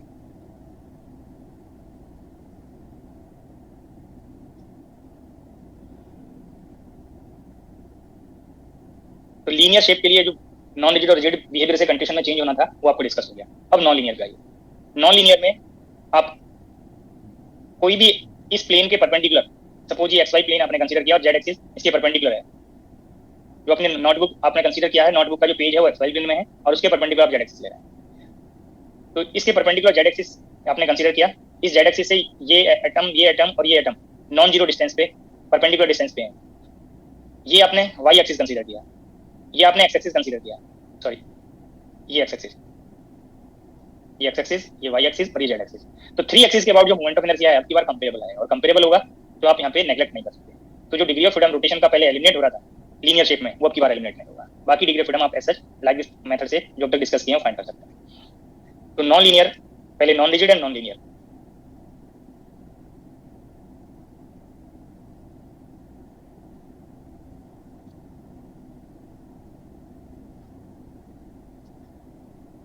और ये भी आपको रेफरेंस लिया है मैंने ट्राइटोमिक मॉडल। तो डिग्री ऑफ फ्रीडम ट्रांसलेशन के लिए 3 बनेगा, रोटेशन के लिए लीनियर और नॉन लीनियर शेप में 1 डिग्री ऑफ फ्रीडम का चेंज होगा। लीनियर के लिए 2 है और नॉन लीनियर के लिए 3 हो जाएगा। रीजन मैंने एक्सप्लेन कर दिया। अब वाइब्रेशन पे भी इफेक्ट आएगा रोटेशन चेंज होने से। मैक्सिमम था 9 ट्राइटोमिक में, और रोटेशन और ट्रांसलेशन को सम किया वाइब्रेशन फाइंड करने के लिए, टोटल से जो डिफरेंस करेंगे तो 3 आएगा। और जब डिग्री ऑफ फ्रीडम चेंज हो गया तो इनका कंडीशन एनर्जी में भी चेंज हो जाएगा। 3/2 kBt ट्रांसलेशन का, 3/2 kBt रोटेशन का और 3 kBt वाइब्रेशन का। जब आप रिजिड मॉलिक्यूल लेंगे तो रिजिड में वाइब्रेशंस एक्सक्लूड हो जाएंगे। डिग्री ऑफ फ्रीडम ट्रांसलेशन के लिए 3, रोटेशन के लिए नॉन लीनियर शेप है 3, वाइब्रेशन 0। रिजिड वर्ड से वाइब्रेशन आपको एक्सक्लूड कर दें। जब एक्सक्लूड करेंगे तो 3/2 kBt ट्रांसलेशन के लिए, 3/2 kBt रोटेशन के लिए। तो जितने भी डिफरेंट केसेस डिस्कस होने थे वो ट्राइएटॉमिक से डिस्कस हो गए। Diatomic, monoatomic, triatomic, linear, non linear, rigid, non rigid, वो आपको यहाँ पे मैंशन कर दिए। अगर ट्राइएटॉमिक से हायर एटॉमिसिटी आप ले रहे हैं तो आपको कोई न्यू रिजल्ट नहीं बनेगा। आप ऐसा वे में आप ये डिग्री ऑफ फ्रीडम्स को फाइंड कर लेंगे, ओनली वाइब्रेशंस चेंज होते चले जाएंगे।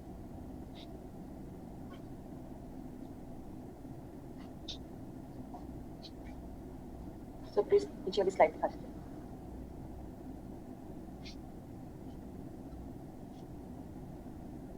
Thank you sir.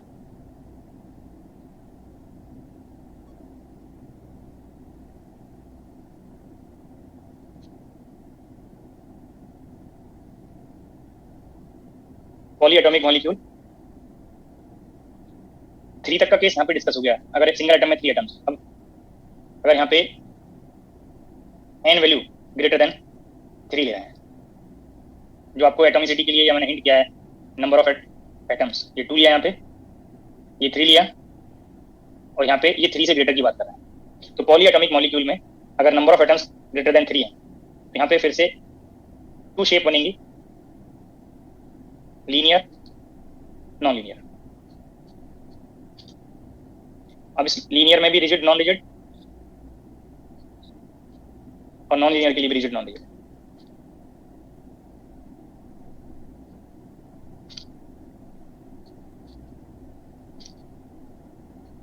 जैसे रिजिड वर्ड आप इंक्लूड करेंगे तो रिजिड के लिए वाइब्रेशन पार्ट आपको 0 कर देंगे। नॉन रिजिड में vibration degree of freedom non zero है। अब आप यहाँ पे डिग्री ऑफ फ्रीडम ट्रांसलेशन के लिए आप फाइंड करेंगे तो 3 आएगा इन 3 डायमेंशनल स्पेस। और ये रेफरेंस के लिए मैंने आपको space X Y Z axis आपको ड्रॉ किया हुआ है। अगर ये चेंज कर देंगे तो ये डिग्री ऑफ फ्रीडम चेंज हो जाएगा। डिग्री ऑफ फ्रीडम रोटेशन के लिए अगर आप लीनियर शेप ले रहे हैं तो ये 2 आएगा, बट अगर नॉन लीनियर शेप लेंगे तो ये 3 हो जाएगा।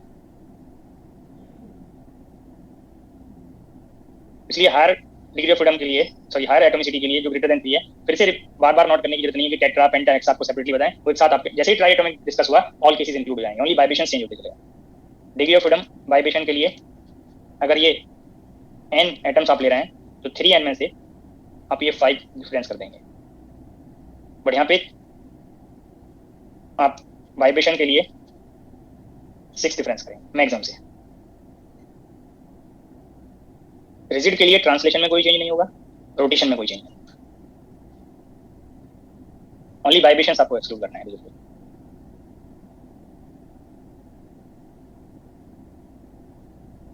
अगर डिग्री ऑफ फ्रीडम पता है तो आप एनर्जी कंडीशन फाइंड कर सकते हैं। डायटोमिक, ट्राइटोमिक में आपको बताया है और ये आपको नोट भी कराया है। तो जो भी केसेस मैंने अब तक डिस्कस किए हैं, अगर किसी को these केसेस में किसी भी पार्ट पे डाउट है तो पूछ सकते हैं, क्योंकि जब आप प्रॉब्लम में इनको अप्लाई करेंगे तो दैट टाइम पे आपको डाउट नहीं है। सभी को कॉन्फिडेंटली और करेक्टली अप्लाई करने हैं। जो भी न्यू केसेस बनने थे वो ट्राइएटॉमिक पे बनने थे, वो आपको मैंने सेपरेटली ये डिस्कस कर दिए हैं। पॉलीएटॉमिक ग्रेटर देन 3 के लिए ये डिग्री ऑफ फ्रीडम में क्या चेंज होगा, ओनली वाइब्रेशन और रोटेशन में चेंज है, वो आपको यहाँ पे हिंट किया हुआ है। शेप के कॉरस्पॉन्डिंग और रिजिडिटी फैक्टर के कॉरस्पॉन्डिंग रोटेशन और वाइब्रेशन में चेंज है, ट्रांसलेशन में कोई चेंज नहीं। अब अगर स्टेटमेंट में मेंशन किया हुआ है आइडल गैस, तो ये जो एजम्पशंस आपको आइडल गैस के लिए मैंने बताए ये ऑटोमेटिकली ये सिर्फ मोनोटॉमिक के लिए था, बाकी ये बिहेवियर आप इंक्लूड करते चले जाएंगे। अगर मेंशन नहीं है तो आप सीवी कैलकुलेट कर सकते हैं। ये जो डेफिनेशन है आपको हीट कैपेसिटी का, ये डेफिनेशन किसी भी सिस्टम के लिए करेक्ट है। बट अगर आपको सीपी कैलकुलेट करना है तो सेपरेटली सीपी आप del Q by del T at constant V, ये किसी भी सिस्टम के लिए करेक्ट है। बट अगर आप सीपी दीज रिलेशन से कैलकुलेट करने लगेंगे तो इसे आइडियल गैस के लिए करते हैं। तो जो मैं पॉइंट आपको हिंट लास्ट टू लेक्चर्स में किया हूँ या आज मैंने हिंट किया है, वो प्रॉब्लम के टाइम पे मिस्टेक नहीं होना चाहिए। पता चला सिस्टम में कहीं मेंशन नहीं किया आइडियल गैस और आप खुद से आइडियल गैस के रिजल्ट को अप्लाई करते जा रहे हैं, तो फिर रिजल्ट भी रॉन्ग आ सकता है। वो बाई चांस करेक्ट होगा, करेक्ट वहाँ पे ऑप्शन में मैच किया भी। तो जो specially ideal gas word hint करके आपको बताया वो आइडियल गैस के लिए है, जहाँ पे सिस्टम का रेफरेंस नहीं दिया है वो मैंने स्टेटमेंट वाइज आपको हिंट कर दिया है, नॉट दिखा है।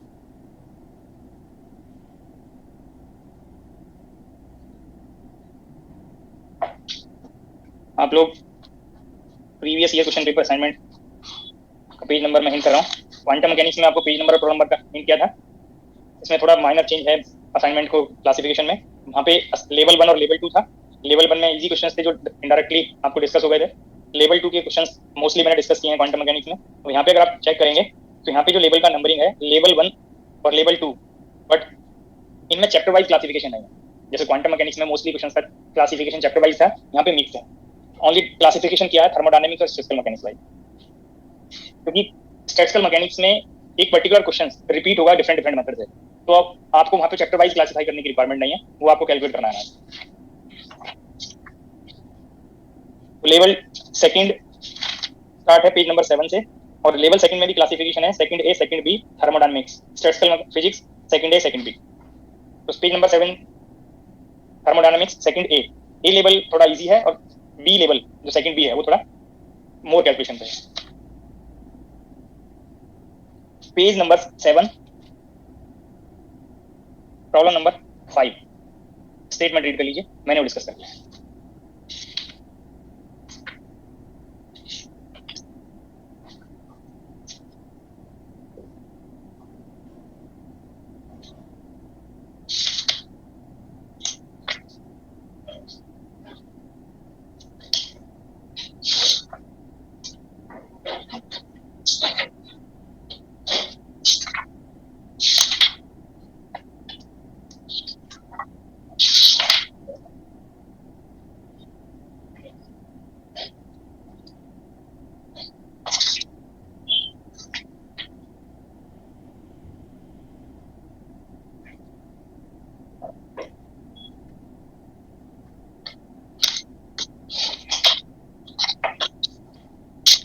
Page number 7, problem number 5.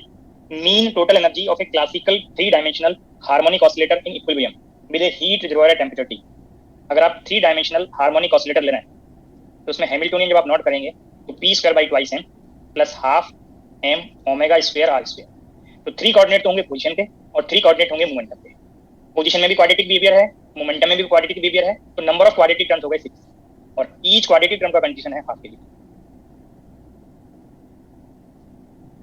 तो 3 केबीटी कंडीशन बनेगा, डी ऑप्शन करता हूं।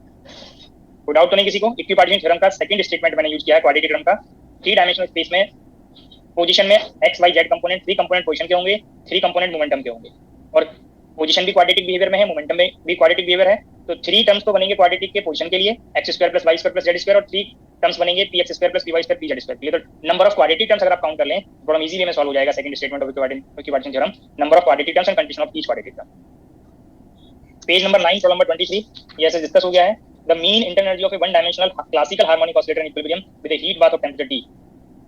वन डायमेंशनल हार्मोनिक ऑसिलेटर, और वन डायमेंशनल हार्मोनिक ऑसिलेटर के लिए क्वाड्रेटिक टर्म 2 आएंगे, वन क्वाड्रेटिक टर्म पोजीशन के लिए और वन क्वाड्रेटिक टर्म मोमेंटम के लिए।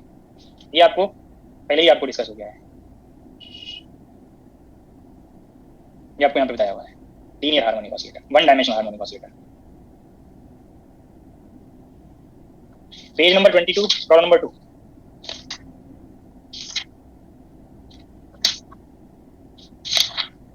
बहुत जल्दी से स्टेटमेंट रीड करिए और ट्राई करिए।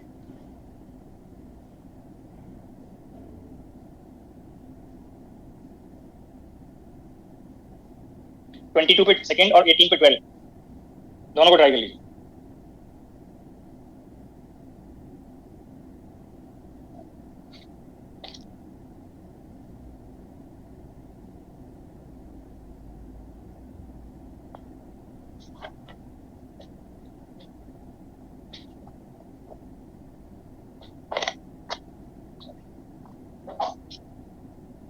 22 per second, a system of capital N classical non-interacting particles, each of mass m, is at temperature T and is confined by the external potential V function of R is equal to 1 by 2 A R square, where A is constant in 3 dimension. Potential दिया है, अगर आप यहाँ पे Hamiltonian find करेंगे एक particular particle के लिए और उससे फिर सिस्टम के लिए, नॉन इंटरेक्टिंग पार्टिकल के लिए हैमिल्टोनियन एडिटिव आएगा.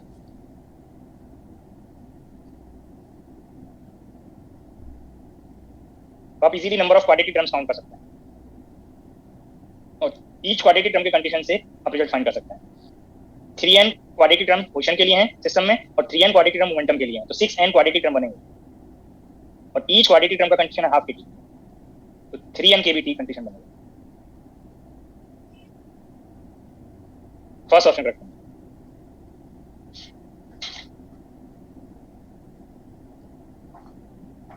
Page number 18, problem number 12. A gas of argon atoms is kept in a container of volume V and pressure P and is in equilibrium with a heat bath at temperature T. The average energy of an argon atom. ये सभी को idea होना चाहिए, argon is monoatomic और monoatomic के लिए आपको statement में गैस के लिए पूछा है और ऑप्शन आर में भी है और के में भी है, बट गैस में नंबर ऑफ एटम्स ओपन नहीं किया. तो 1 आर्गन एटम के लिए कंडीशन अगर आप फाइंड करेंगे और 1 आर्गन एटम, आर्गन मोनोटॉमिक है तो average energy only translation energy का कंडीशन आएगा और डायमेंशन स्पेसिफाई नहीं किया तो आप 3 डायमेंशन के लिए आप सॉल्व करते हैं. तो 3/2 केबीटी बनेगा 1 आर्गन एटम के लिए. बट अगर गैस के लिए फाइंड करना हो तो 1 मोल के लिए तो 3/2 आरटी करेक्ट हो जाता है, बट आरटी के केस में आपको यहाँ पे कोई भी कोएफिशिएंट करेक्ट नहीं बैठ रहा है, तो 3/2 केबीटी का एक ही ऑप्शन करेक्ट है जो थर्ड ऑप्शन है. तो बट वो सिंगल एटम के लिए है और पूछा भी सिंगल एटम के लिए, the average energy of an argon atom. तो सिंगल आर्गन एटम के लिए कंडीशन थर्ड ऑप्शन करेक्ट बन गया.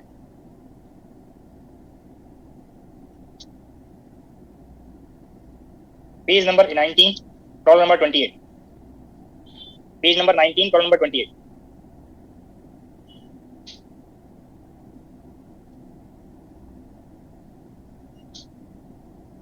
जल्दी से ट्राई करिए. हो गई sir.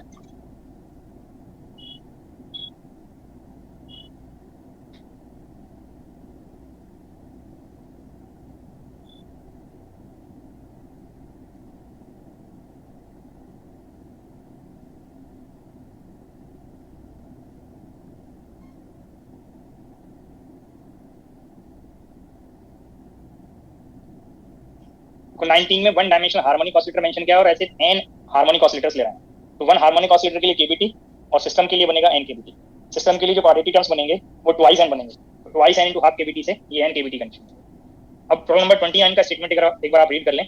A system of weakly interacting 2-dimensional harmonic oscillator is in thermal contact with a heat bath of absolute temperature T. The average kinetic energy of an oscillator. देखो जब तक स्टेटमेंट में इंटरेक्शन टर्म डिफाइन नहीं करेगा तो चाहे non interacting हो चाहे वीकली इंटरेक्टिंग हो, आप उसको नॉन इंटरेक्टिंग कंसीडर करके प्रॉब्लम सॉल्व कर सकते हैं. तो अभी भी सिमिलर वे में आपको सॉल्व करना है like non interacting case. Statement में मेंशन किया है 2-डायमेंशनल हार्मोनिक ऑसिलेटर और 2-डायमेंशनल हार्मोनिक ऑसिलेटर के लिए एवरेज थर्मल काइनेटिक एनर्जी पूछा है यहाँ पे. तो काइनेटिक एनर्जी के लिए momentum quadratic behaviour part show करेगा और 2 डायमेंशन में ओनली 2 क्वाड्रेटिक टर्म आएंगे काइनेटिक एनर्जी के लिए. अगर टोटल एनर्जी के लिए पूछा होता तो ये ट्वाइस केबीटी बन जाता. तो स्टेटमेंट करेक्टली रीड करेंगे तो आपका ऑप्शन भी करेक्टली आपको फाइंड हो जाएगा. पेज नंबर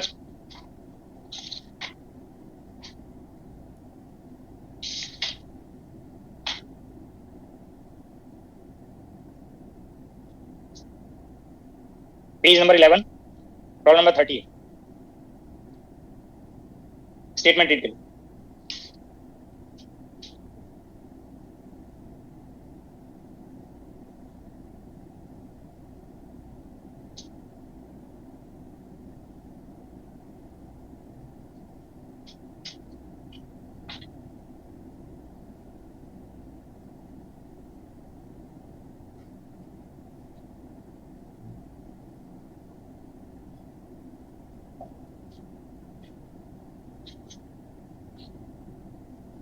एक कंडीशन और आप यहाँ पे नोट कर लेंगे कहीं पे आगे। मोस्टली क्वेश्चंस में हिंट करता है, बट जब हिंट नहीं होगा तब भी आप प्रॉब्लम सॉल्व कर पाएंगे। जब थ्री टाइप ऑफ मोशन के कॉरस्पॉन्डिंग एनर्जीज को कंपेयर करेंगे, ट्रांसलेशन, रोटेशन और वाइब्रेशन, तो ट्रांसलेशन की एनर्जी मिनिमम बनेगा, रोटेशन के लिए एनर्जी उससे हायर बनेगा, और वाइब्रेशन के लिए एनर्जी मैक्सिमम बनेगा। अगर आप लोग स्पेक्ट्रोस्कोपी में मोस्टली सिलेबस आज आपका हो गया होगा, थोड़ा कंपेयर करें। जब आप वाइब्रेशन स्पेक्ट्रोस्कोपी पढ़ते हैं तो वाइब्रेशन में रोटेशनल वाला पार्ट भी आता है। रोटेशनल वाइब्रेशन स्पेक्ट्रा आप लोग कंबाइन पढ़े होंगे, पहले प्योरली वाइब्रेशन पढ़े होंगे, फिर वाइब्रेशन और रोटेशन पढ़े होंगे। इट मींस अगर आप 2 वाइब्रेशंस लेवल ले रहे हैं तो उनके इंटरमीडिएट में रोटेशंस के लेवल भी आप ड्रॉ कर लेते हैं। ये रिकॉल हो रहा है सभी को? स्पेक्ट्रोस्कोपी में आप लोग ये पढ़े होंगे। और इलेक्ट्रॉनिक स्पेक्ट्रा जब आप पढ़ते हैं तो इलेक्ट्रॉनिक की एनर्जी ज्यादा होती है, फिर उसमें वाइब्रेशंस भी आप इंक्लूड करके चलते हैं। तो ये भी आपको होना चाहिए, और इसी से फिर आप रीजन चेक करते हैं कि रोटेशनल स्पेक्ट्रा किस रीजन में मिलेगा इलेक्ट्रोमैग्नेटिक स्पेक्ट्रम के, और वाइब्रेशन किस रीजन में मिलेगा, उनके कॉरस्पॉन्डिंग वेव नंबर और फ्रीक्वेंसीज को कंपेयर कर लेते हैं। तो यहाँ पे भी मैं इसको क्लासिकली ट्रीट कर रहा हूँ, बट थोड़ा आप आगे इसको मोर टाइम तक मेमोराइज कर पाएं, इसलिए मैंने हिंट कर दिया कि वाइब्रेशन की एनर्जी लार्जेस्ट होगी, रोटेशन की उससे लेस होगी, और ट्रांसलेशन के लिए स्मॉलेस्ट एनर्जी बनेगी। अब इन्हीं के इक्विवेलेंट, आप किसी भी एनर्जी के इक्विवेलेंट आप टेम्परेचर बना सकते हैं। आप सॉलिड स्टेट में भी ये कंसेप्ट पढ़ते हैं कि एनर्जी को केवीटी के इक्विवेलेंट आप कंपेयर कर लेते हैं, टेम्परेचर इक्विवेलेंट बना लेते हैं एनर्जी का। तो यहाँ पे जो टेम्परेचर नोटेशन है वो मैंने कैपिटल थीटा यूज कर लिया। तो ट्रांसलेशन के लिए स्मॉलेस्ट बनेगा, जब इसको केवी से डिवाइड करेंगे सभी पार्ट को, तो ये टेम्परेचर को भी आप कंपेयर कर सकते हैं। इक्विवेलेंट रोटेशनल टेम्परेचर इंटरमीडिएट में लाई करेगा, और इक्विवेलेंट वाइब्रेशनल टेम्परेचर मैक्सिमम बनेगा। अगर कहीं पे आपसे मेंशन किया जाए कि टेम्परेचर इतना सफिशिएंट है कि रोटेशनल मोड एक्टिव होता है, तो ये थोड़ा डाउट आप लोगों को क्वांटम मैकेनिक्स में एक पर्टिकुलर टाइप ऑफ प्रॉब्लम में था, जो आपने फाइनाइट पोटेंशियल वेल पढ़ा था, कि अगर नंबर ऑफ बाउंड स्टेट 2 आ रही हैं, तो कुछ स्टूडेंट्स ये डाउट क्रिएट कर रहे थे कि सर यहाँ पे n=2 के लिए तो साइन आना चाहिए, कॉस कैसे आएगा। तो मैं आपको ये हिंट किया था कि जब n=2 बाउंड स्टेट बता रहा है, जब उसका नंबरिंग करेंगे तो 1 और 2, इट मींस अगर आप सेकंड फ्लोर पे जा रहे हैं तो डायरेक्ट इनडायरेक्ट कहीं ना कहीं आपको फर्स्ट फ्लोर को भी पास करना है। तो इस स्टेटमेंट से आप लोगों को ये डाउट एलिमिनेट हो गया। अब आपको यहाँ पे कंफर्म होना चाहिए, अगर मैं इसको कंसीडर करूँ, ये रोटेशनल की एनर्जी है, और ये ट्रांसलेशन की है, और ये वाइब्रेशन की है। तो रोटेशनल का मोड अगर एक्टिव हो गया तो ट्रांसलेशन ऑटोमेटिक हो रहा है, बट जरूरी नहीं कि वाइब्रेशन भी एक्टिव हो। ये क्लियर रहेगा सभी को? अगर इसी को नंबरिंग करते कि 1 है, जैसे क्वांटम मैकेनिक्स में किया था, इसका 2 है और इसका 3 है, अगर n=2 बाउंड स्टेट है तो जरूरी थोड़ी कि थर्ड वैलिड होगा, बट ये जरूर है कि अगर 2 बाउंड स्टेट है तो n=1 भी आएगा वहाँ पे, और जब n=3 होगा तो 1 भी होगा, 2 भी होगा और 3 भी होगा। तो ऐसे ही अगर वाइब्रेशन मोड एक्टिव हो गए, इट मींस हाईएस्ट एनर्जी वाला मोड एक्टिव हो गया, तो उससे लोअर मोड तो ऑटोमेटिकली एक्टिव होंगे, ट्रांसलेशन और रोटेशन मोड ऑटोमेटिकली एक्टिव हो जाएंगे। तो अगर मेंशन किया है प्रॉब्लम में कि temperature only translation mode active करता है, तो रोटेशन और वाइब्रेशन वहाँ पे इंक्लूड नहीं करना है। अगर मेंशन कर दिया रोटेशन मोड एक्टिव है तो ट्रांसलेशन ऑटोमेटिकली एक्टिव हो जाएगा। अगर मेंशन कर दिया वाइब्रेशन मोड एक्टिव है तो ट्रांसलेशन, रोटेशन और वाइब्रेशन तीनों मोड एक्टिव हो जाएंगे। तो इट मींस लोअर एनर्जी वाले मोड ऑटोमेटिकली एक्टिव हो जाएंगे अगर हाई एनर्जी वाला एक्टिव हो जाए। बाकी अगर स्टेटमेंट में मेंशन किया है कि क्या मोड लेना है, तो उसके अकॉर्डिंग आप उसको फॉलो करेंगे। तो ये जो कंपेरिजन मैंने बताया है प्रॉब्लम के टाइम पे, आपको स्टेटमेंट को करेक्टली रीड करना है। Problem number 11, page number 38। Consider a triatomic molecule of the shape shown in the figure below in 3 dimensions. The heat capacity of this molecule at high temperature much higher than the vibration and rotational energy scales of the molecule, but lower than its bond dissociation energy. तो इस particular problem के statement में mention कर दिया कि जो mode है वो ट्रांसलेशन, रोटेशन और वाइब्रेशन तीनों मोड एक्टिव हो रहे हैं। एक बार खुद से स्टेटमेंट रीड कर लीजिए, और आपको पता होना चाहिए जो मैंने अभी हिंट किया कि all 3 type of mode active हैं, ट्रांसलेशन भी, रोटेशन भी और वाइब्रेशन।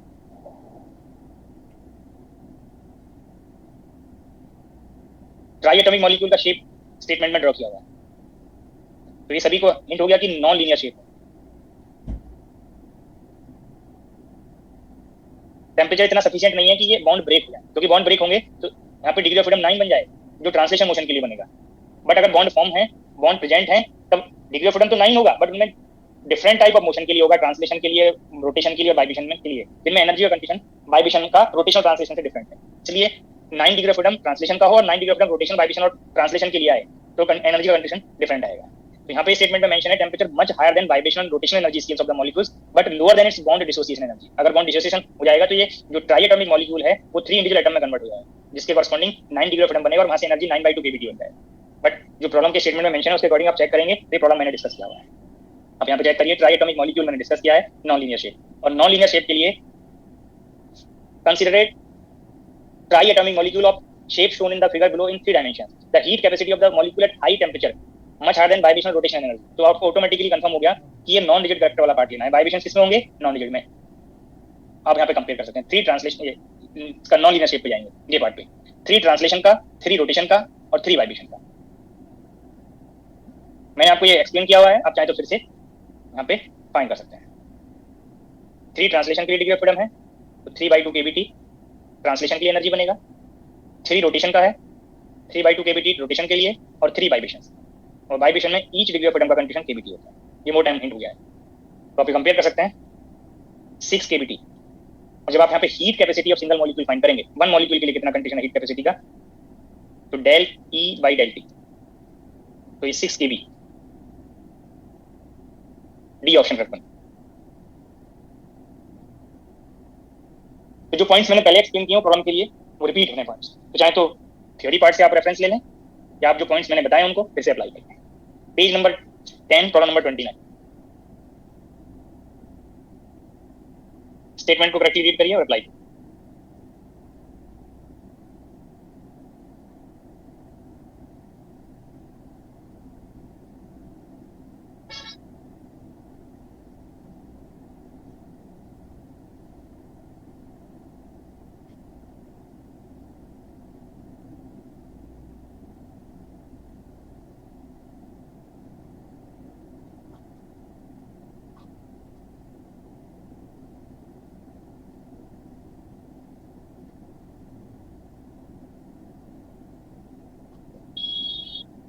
कंप्लीट हुआ?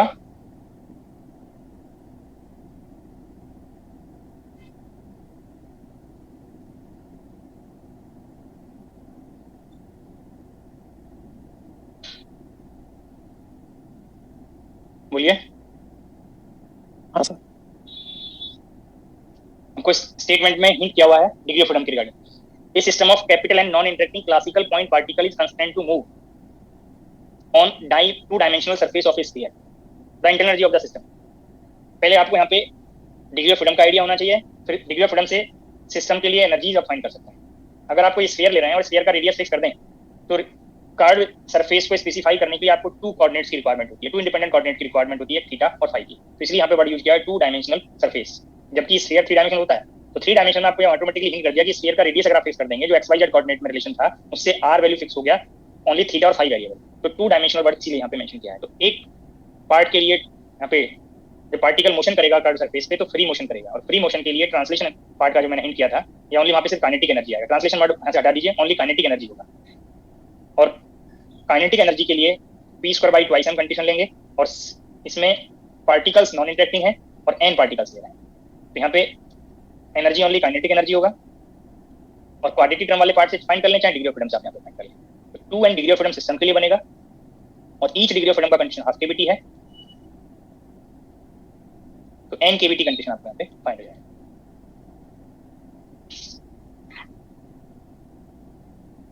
Next page number 13 problem number 7।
Page number 13 पे 7 कंप्लीट हुआ।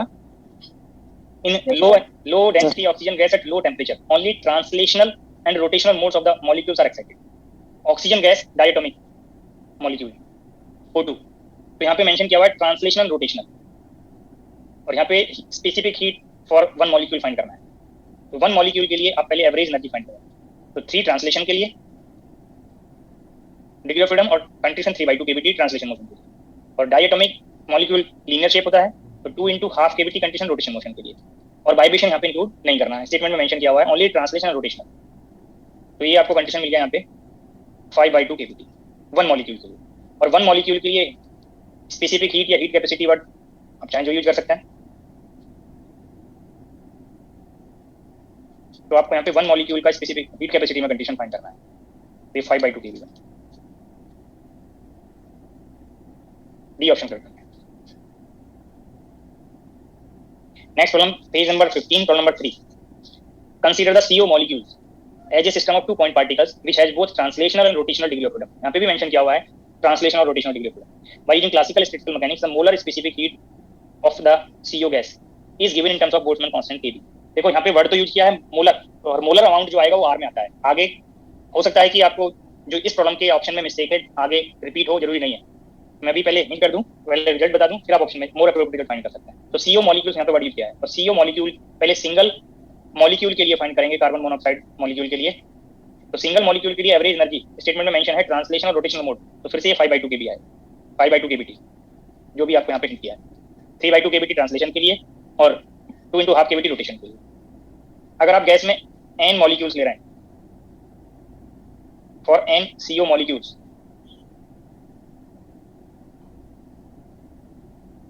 तब ये गैस के लिए एनर्जी बनेगा 5/2 n kBT।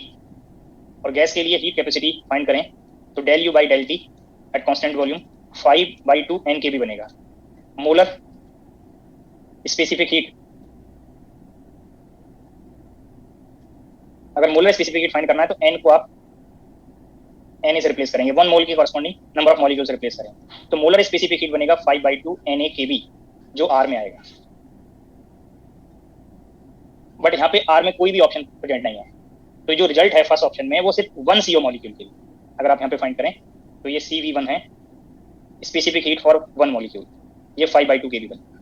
ये सभी को क्लियर हो गया? जरूरी नहीं कि आपको वहाँ पे ऑल टाइम सेम ऑप्शंस हों। एक ऑप्शन होता है 5/2 केबी और स्टेटमेंट सेम होता है कि molar specific heat of CO gas आपको फाइंड करना है, और एक ऑप्शन होता है 5/2 R।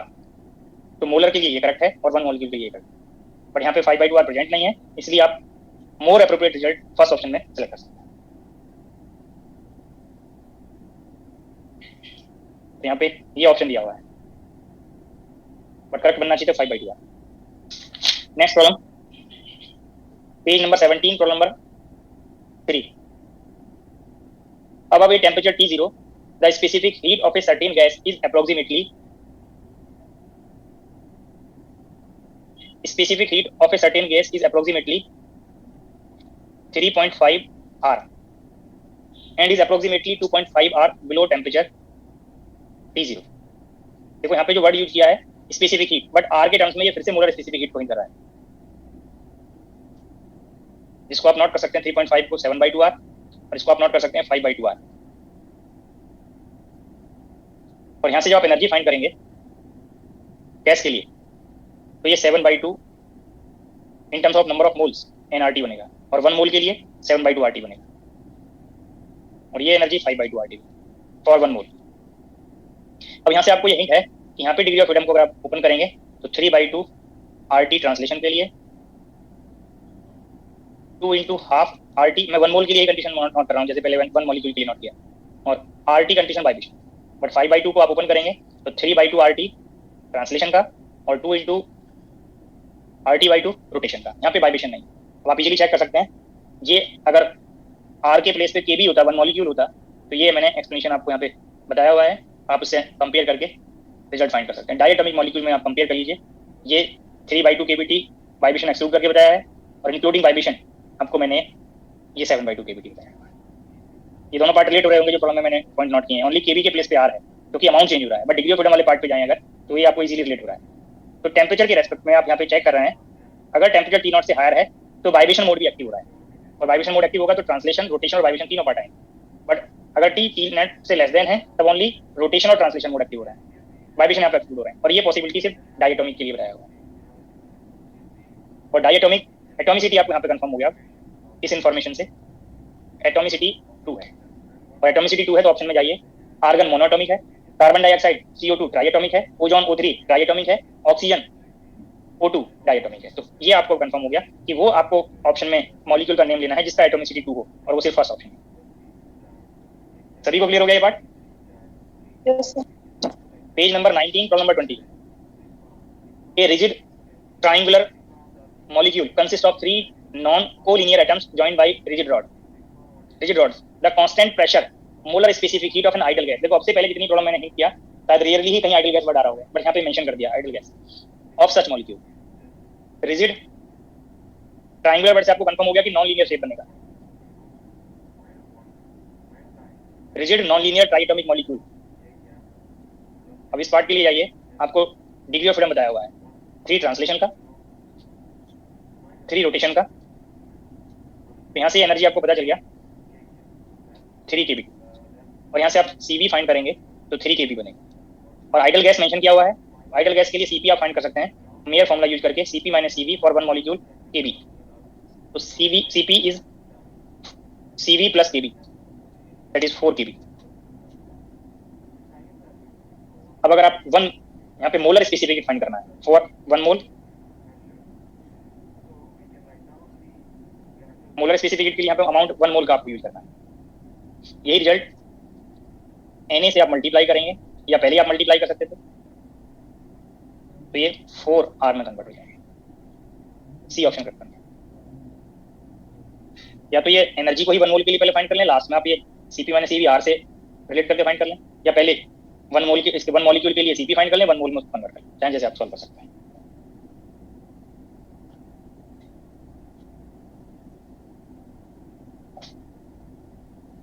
थ्री 3:30 तक लेक्चर था. Yes sir.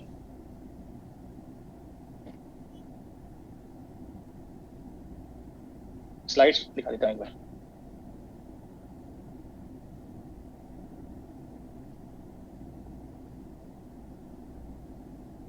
सिमिलर अप्रोच पे बेस्ड जो रिमेनिंग प्रॉब्लम होंगे इस असाइनमेंट के वो ट्राई कर लें. Okay sir.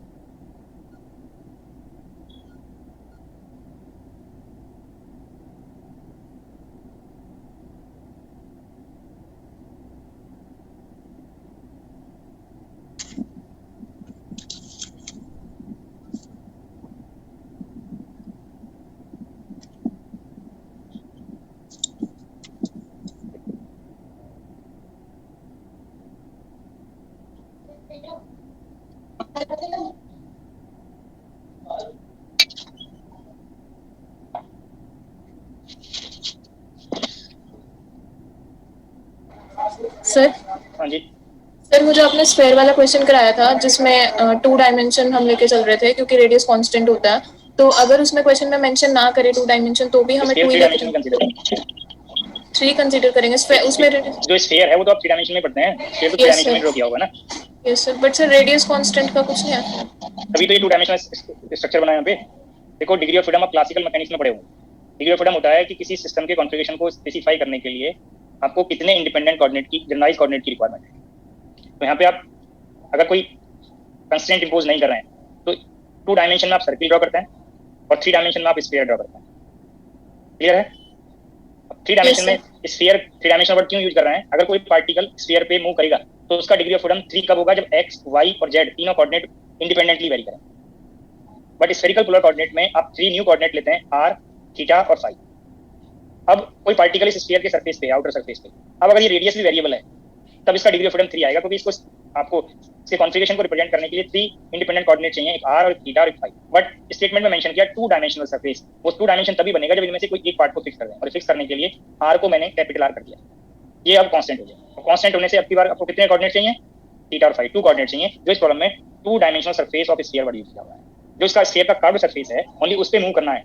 तो आपको आप चेक करिए, अगर इस पॉइंट पर पार्टिकल है तो ये z एक्सिस से थीटा और इसका xy प्लेन में जो प्रोजेक्शन का एंगल बनेगा x एक्सिस से वो फाई है. अब अगर ये पार्टिकल यहाँ से इस पोजीशन पे आया तो थीटा वेरी किया, फाई भी वेरी करेगा, r वेरी नहीं कर रहा है यहाँ पे, इसलिए 2 डायमेंशनल वर्ड यूज किया है. इसलिए मैंने 2 डिग्री ऑफ फ्रीडम 1 पार्टिकल की लिखा है. ऐसे n पार्टिकल्स होंगे तो उनका डिग्री ऑफ फ्रीडम ट्वाइस है. Okay sir, thank you sir.